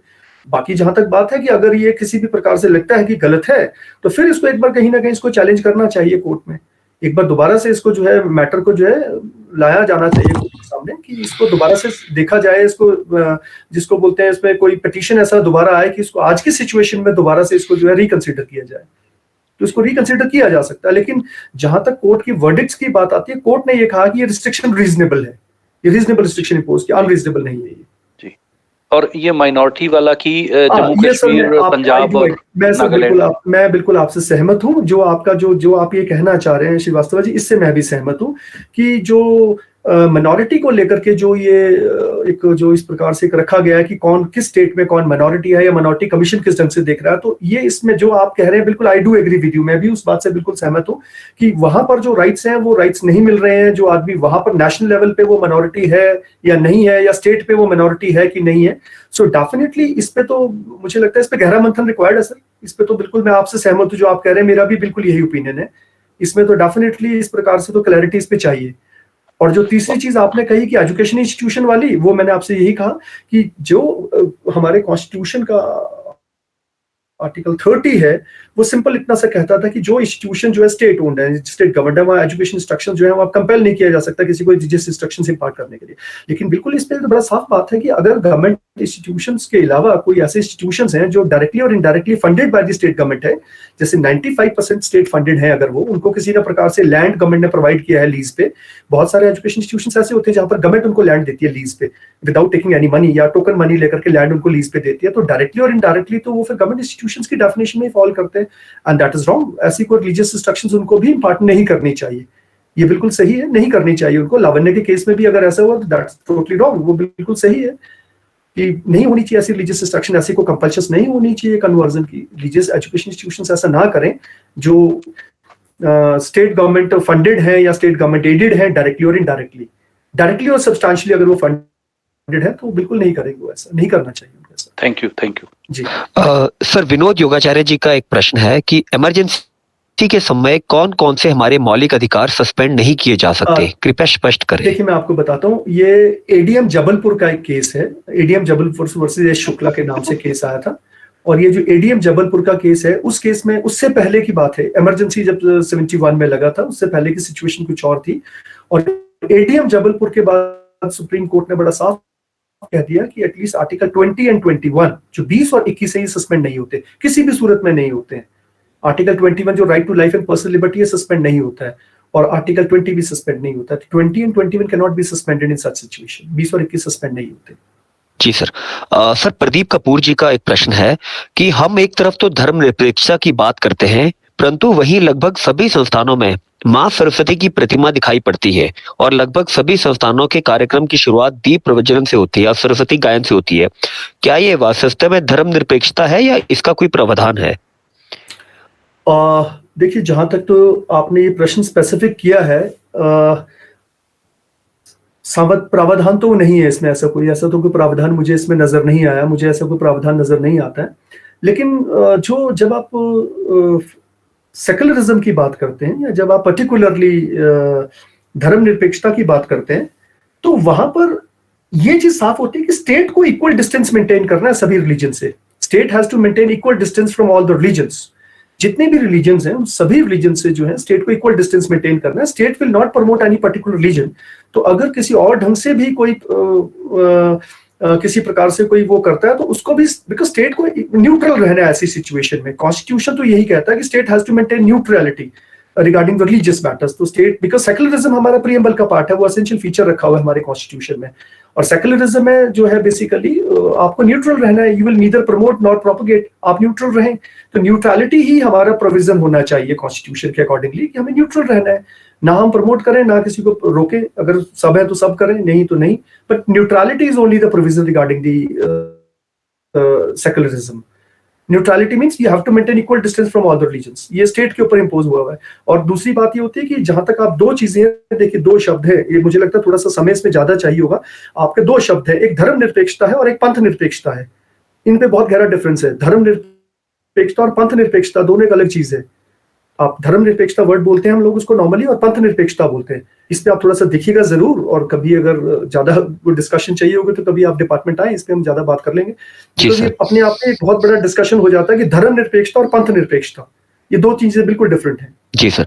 प्रदीप कपूर जी का एक और प्रश्न है कि 118 सिर्फ जनजातीय क्षेत्रों के बारे में ही परिभाषित किया गया है, तो इसे दूसरे स्थानों के साथ क्यों जोड़ दिया जाता है? नहीं, ऐसा नहीं है। जो ऐसा नहीं है कि इसको सिर्फ जनजातीय क्षेत्र, ऐसा नहीं है कि ट्राइबल एरियाज में ही 118 है। 118 तो ट्राइबल एरियाज के अलावा भी है, ऐसा नहीं है। ट्राइबल एरियाज के लिए तो आपका जो है एक अलग से एक्ट बना हुआ है, वो एक अलग प्रोविजन है, उसके लिए अलग कानून बना हुआ है। हिमाचल प्रदेश के जो लैंड लॉज हैं, वो एक अलग लैंड लॉज बना हुआ है।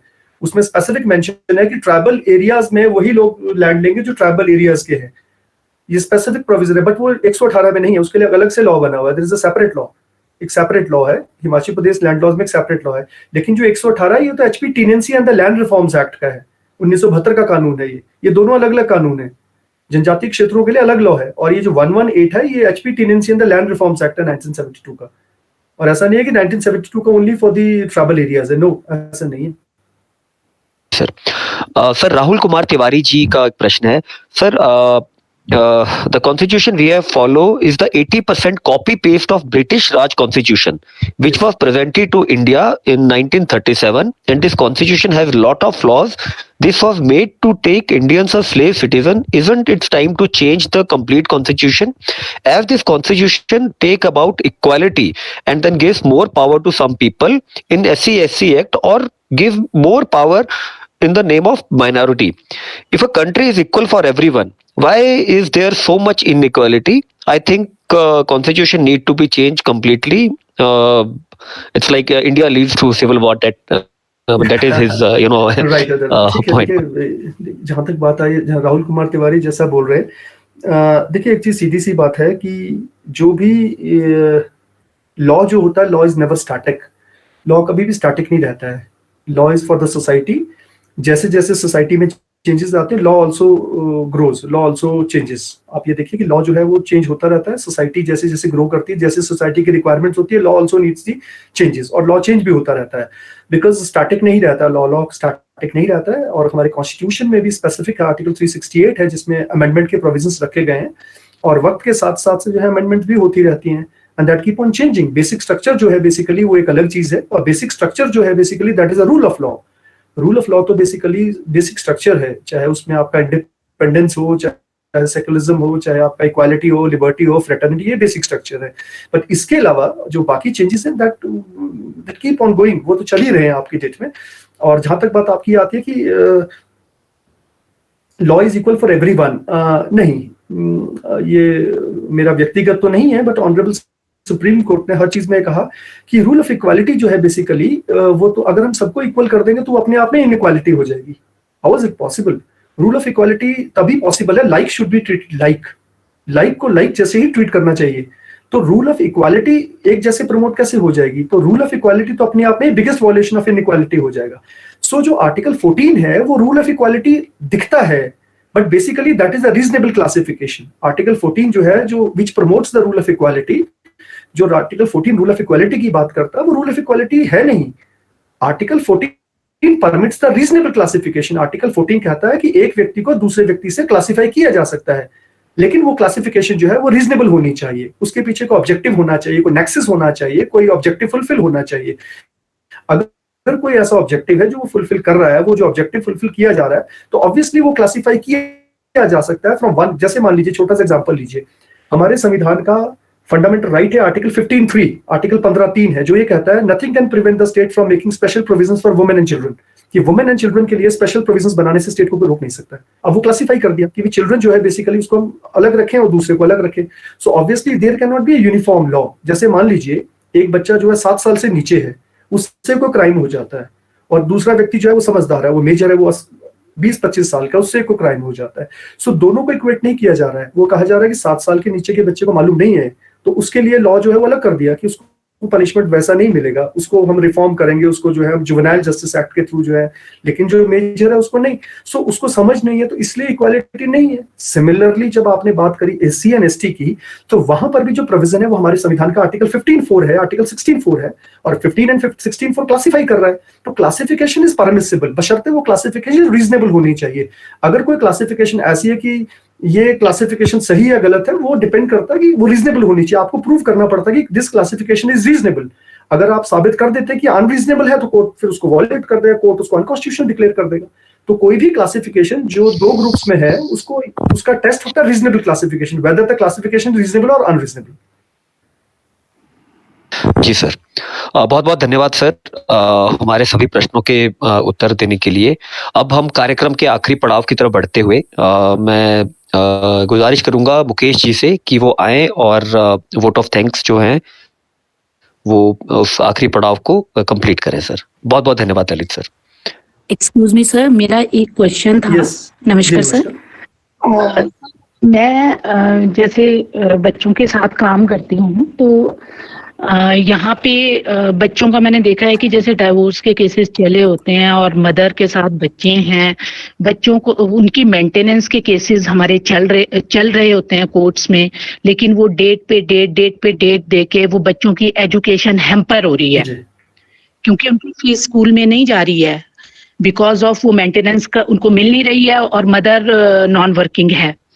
तो उस केस में क्या सर हम बच्चों की मतलब जो बच्चों के नाम से केसेस हैं, मेंटेनेंस के केसेस जो हैं, उनको स्पीड अप करने के लिए कोई PIL फाइल कर सकते हैं कि कहीं पे भी इस तरह के अगर केसेस हैं तो उनको प्रायोरिटी बेसिस पे कुछ टाइम पीरियड फ्रेम करके उसमें उन केसेस का निपटारा करना जरूरी हो, क्योंकि मेरे पास अक्सर ऐसे बहुत से केसेस अभी भी पेंडिंग है। मैं जे बोर्ड में मतलब काम कर रही थी, तो उसमें ऐसे केसेस पेंडिंग है जिसमें वो मदर इधर उधर भाग रही है। अब जैसे बच्चों के नया सेशन स्टार्ट हो गया है, तो बच्चों को वो मेंटेनेंस नहीं मिल रही है, फादर के साथ जो है वो डिस्प्यूट चला हुआ है मदर का, और स्कूल में बच्चों को आने से रोका जा रहा है। कि जब तक आप अपनी फीस नहीं डिपॉजिट कराओगे तब तक आप स्कूल एंटर नहीं कर सकते। तो क्या सर कुछ ऐसा PIL के थ्रू हम कर सकते हैं कि ये जो मेंटेनेंस के केसेस हैं इसको हम एक टाइम बाउंड करके उन बच्चों के बेनिफिट के लिए मतलब ये मेंटेनेंस के केसेस थोड़ा जल्दी लगवाएं, और इनको जैसे ये फास्ट ट्रैक कोर्ट्स बनाई हैं इसमें हम जो है इसी तरह से ये मेंटेनेंस के केसेस भी जल्दी हम करवाने के लिए PIL पे फाइल करें। श्योर। देखिए, जहां तक बात है कि आपकी बात है, जहां तक कि डिलेड जस्टिस की जब हम बात करते हैं, जब तक हम पेंडेंसी की कोर्ट में बात करते हैं, देखिए उसमें बहुत सारे फैक्टर्स इन्वॉल्व रहते हैं। जो डिलेड जस्टिस है, जिसकी वजह से न्याय समय पे नहीं मिल रहा है, या बहुत सारे केसेस जो हैं वो टाइम पे डिस्पोज ऑफ नहीं होते हैं, उसको लेकर के बहुत सारे मल्टी डायमेंशनल इश्यूज रहते हैं। उसमें किसी एक व्यक्ति विशेष को ही हम लोग जो है स्पेसिफिकली नहीं कह सकते कि is only responsible, neither the judiciary, हम ये नहीं कह सकते कि जुडिशरी रिस्पॉन्सिबल है या एडवोकेट्स रिस्पॉन्सिबल है। बहुत सारे फैक्टर्स रहते हैं उसको। तो कई बिकॉज पेंडेंसी इसलिए भी ज्यादा रहती है कि जो हमारा प्रोपोर्शनेट रेशियो है जुडिशरी का और नंबर ऑफ केसेस का, एक तो वो बहुत ज्यादा रहता है, और दूसरा ये रहता है कि केसेस जो है जितने डिस्पोज ऑफ होने उससे ज्यादा फाइलिंग ज्यादा है, केसेस की फाइलिंग बहुत ज्यादा हो रही है। और जो हमारा प्रोसेस है, जो केसेस को डिस्पोज ऑफ करने का जो प्रोसेस है, क्रिमिनल केसेस को डिस्पोज ऑफ करने का जो क्रिमिनल जस्टिस सिस्टम है, CRPC है, या सिविल केसेस को डिस्पोज करने के लिए जो CPC बनी है 1908 की, वो इतनी कॉम्प्लेक्स है कि विदाउट फॉलोइंग का कंप्लीट प्रोसेस वो उस पर कंक्लूसिव नहीं दे सकते। तो प्रोसेस तो फॉलो करना ही पड़ता है, टाइम कंजम्पशन भी रहता है। तो डेफिनेटली जैसा आप कह रहे हैं कि इसको लेकर के कोई PIL या कुछ ऐसा किया जा सकता है। बाकी rest it is to be seen by the judiciary, कि अगर जुडिशरी को लगता है, अगर इस बात को कन्विंस किया जाए जुडिशरी को इस पे, तो डेफिनेटली जुडिशरी वर्डिक्ट आ सकता है इस पे। इसमें कोई ऐसा नहीं है कि नहीं आ सकता है। मैटर तो one has to take the matter, जो भी इशू है उसको हाईलाइट तो करना ही पड़ेगा। तो डेफिनेटली इस पे PIL हो सकता है। बट बाकी तो rest it is to be seen कि जुडिशरी इस पे कैसे वर्डिक्ट देती है और क्या फैक्ट्स एंड फिगर्स आते हैं कि परसेंटेज ऑफ केसेस क्या है। तो किया जा सकता है, ऐसा नहीं है, because right to speedy trial is your fundamental right. Speedy trial fundamental right है, ये सुप्रीम कोर्ट साफ कह चुका है। बट बशर्ते matter has to be taken up, matter तो लेना ही पड़ेगा, एक बार किया जा सकता है। मतलब उसमें ये है ना सर कि जैसे हस्बैंड वाइफ का डिस्प्यूट है तो उसमें बच्चों का तो कोई कसूर नहीं है, बच्चों की एजुकेशन क्यों हैम्पर हो, जिस एजुकेशन के बल पे वो जी एग्जैक्टली, आई डू अंडरस्टैंड, बिल्कुल ठीक कह रहे हैं आप, किया जा सकता है इसमें। और सर एक क्वेश्चन और था कि जैसे ये गुड़िया रेप केस हुआ, इसके बाद मैंने मतलब अपने माइंड में ये सोचा था कि जो हमारा ये सेल्फ डिफेंस कोर्सेज हैं ये हर एक स्कूल में कंपलसरी होने चाहिए, क्योंकि हम बच्चों के साथ हर वक्त पे साथ नहीं रह सकते। बच्चों को हमारे को एक कॉन्फिडेंट सिटीजन बनाना है और एक जिम्मेवार नागरिक बनाना है, तो उसके लिए हमारे को उनको सेल्फ डिफेंस कोर्सेज स्कूलों में कंपलसरी होने चाहिए, और साथ में सेक्स एजुकेशन, क्योंकि जो ये केसेस हैं सर, ये हमारे पॉक्सो वाले केसेस ये बहुत ज्यादा बढ़ रहे हैं। तो मुझे लगता है कि अगर हम एजुकेट करेंगे बच्चों को तो मतलब ये केसेस की तादाद भी कम होगी और बच्चे अवेयर होंगे, क्योंकि आउट ऑफ क्यूरियोसिटी वो एंड्रॉयड फोन्स में कुछ ऐसी चीजें देखते हैं जिससे मतलब वो गलत तरह से परसीव करते हैं और फिर वो गलत हरकतों में इन्वॉल्व हो जाते हैं। आई डू एग्री, बिल्कुल ठीक कह रहे हैं, किया जाना चाहिए ऐसा, ऐसी एजुकेशन भी दी जानी चाहिए। और ये PIL कर सकते हैं इसमें भी। अगर देखिए, मुझे लगता है अभी स्टेट गवर्नमेंट की क्या पॉलिसीज नॉर्म्स है, मुझे लगता है सेक्स एजुकेशन को लेकर के तो government has already taken up the step. तो गवर्नमेंट ने लिए हैं स्टेप सेक्स एजुकेशन को लेकर के, तो ऐसी एजुकेशन तो इम्पार्ट हो रही है। नहीं सर, ऐसा कुछ भी नहीं है, ये सिर्फ किताबों में है, और ना अभी तक गुड टच बैड टच का कोई इस तरह का इन्होंने वो बनाया फोरम की हर हर स्कूल में ये बच्चों को एजुकेट करना है, उनको समझानी है चीजें, कुछ भी इस तरह का नहीं है। जस्ट वो किताबों में और फाइलों में ये सारी चीजें हो चुकी हैं, उसके अलावा कुछ भी नहीं है। हर महीने में एक वो कमेटी सी इनकी बनी हुई है, SMC जो बनती है वो बनी हुई है, और वो आके एक मीटिंग सी आपस में करते हैं बच्चों की एजुकेशन का और बच्चों को एजुकेट करने का। वहां पे कुछ भी इस तरह का सीन नहीं है। तो इसको कैसे मतलब हम क्या PIL के थ्रू करवा सकते हैं सर? देखिए मैडम, PIL के थ्रू तो मैंने आपको बताया कि अगर जनहित का विषय है और इसमें आपको लगता है कि बेसिकली इसमें जो है लोगों का भला हो रहा है और इसको फंडामेंटल राइट उनका डायरेक्टली कोई ना कोई इफेक्ट हो रहा है, तो किया तो जा ही सकता है, ऐसा तो नहीं है। बट डेफिनेटली स्टेट गवर्नमेंट का क्या रिस्पॉन्स है, आपने स्टेट के साथ कभी बात की कि नहीं की स्टेट, पहले तो आपको डायरेक्ट जाने से पहले कोई ना कोई चैनल तो एग्जॉस्ट करना चाहिए स्टेट गवर्नमेंट से आपका। मैंने एक एप्लीकेशन उनको दी थी, अपना जे बोर्ड के इधर DLSA के थ्रू ही भेजी थी, लेकिन उन्होंने जो हमारा एजुकेशन डिपार्टमेंट है, इन्होंने हमें एक लेटर वहां से ड्राफ्ट करके दे दिया कि जो पुलिस वाले हैं वो सेल्फ डिफेंस कोर्सेज को या सेल्फ डिफेंस टेक्निक्स को सिखाने के लिए हर एक स्कूल में जाते हैं। लेकिन क्या सर, एक साल में सिर्फ 2 दिन वहां पे सेल्फ डिफेंस का कुछ सिखा के वो बच्चे उसको लाइफ लॉन्ग सीख सकते हैं? मुझे इस चीज से हैरानी आती है कि जब पुलिस वाले कैसे 2 दिन के लिए वहां पे जाके उनको सेल्फ डिफेंस में ट्रेन कर सकते हैं। ठीक है, आपकी बात ठीक है, जायज है, आप बात इशू आपका जायज है, इसको टेकअप किया जा सकता है, टेकअप कर सकते हैं इस मैटर को। बहुत बहुत धन्यवाद विजय लामा मैम, आपने बहुत अच्छा प्रश्न किया। मैं मुकेश जी को गुजारिश करूंगा कि कार्यक्रम को थोड़ा आगे बढ़ा के वोट ऑफ थैंक्स के लिए कृपया आगे आए। Thank you Sanjeev sir. आजादी के अमृत महोत्सव पर उमंग फाउंडेशन द्वारा मानवाधिकार संरक्षण पर साप्ताहिक परिचर्चा में हम प्रत्येक सप्ताह मानवाधिकार से जुड़े मुद्दों पर चर्चा करते हैं। इसी कड़ी में हमने आज एक और गंभीर विषय के बारे में जानकारी प्राप्त की। हमारा आज का विषय मौलिक अधिकारों में के संरक्षण में न्यायपालिका की भूमिका था। इस विषय पर हम सभी को उक्त व बिल्कुल सटीक जानकारी देने के लिए मैं हमारे आज के कार्यक्रम के मुख्य वक्ता प्रोफेसर ललित डडवाल जी, जो कि प्रोफेसर हैं law department Himachal Pradesh university जी का उमंग फाउंडेशन की तरफ से धन्यवाद करना चाहता हूँ। सर, आज आपने हमें उक्त विषय पर बहुत ही अच्छी और महत्वपूर्ण जानकारी प्रदान की। इसके साथ ही मैं धन्यवाद करना चाहता हूं प्रोफेसर अजय श्रीवास्तव जी का, जो कि अध्यक्ष हैं उमंग फाउंडेशन के। सर, आपके मार्गदर्शन से ही हमारा प्रत्येक वेबिनार सफल हो पाता है, इसलिए आपका भी बहुत बहुत धन्यवाद। साथ ही साथ मैं धन्यवाद करना चाहता हूं विनोद योगाचार्य जी, डॉक्टर सुरेंद्र कुमार, इंजीनियर संजीव शर्मा, सवीना जहां और अभिषेक भागड़ा जी का, कि जिनके सहयोग से हम हर सप्ताह कार्यक्रम को सफल बना पाते हैं।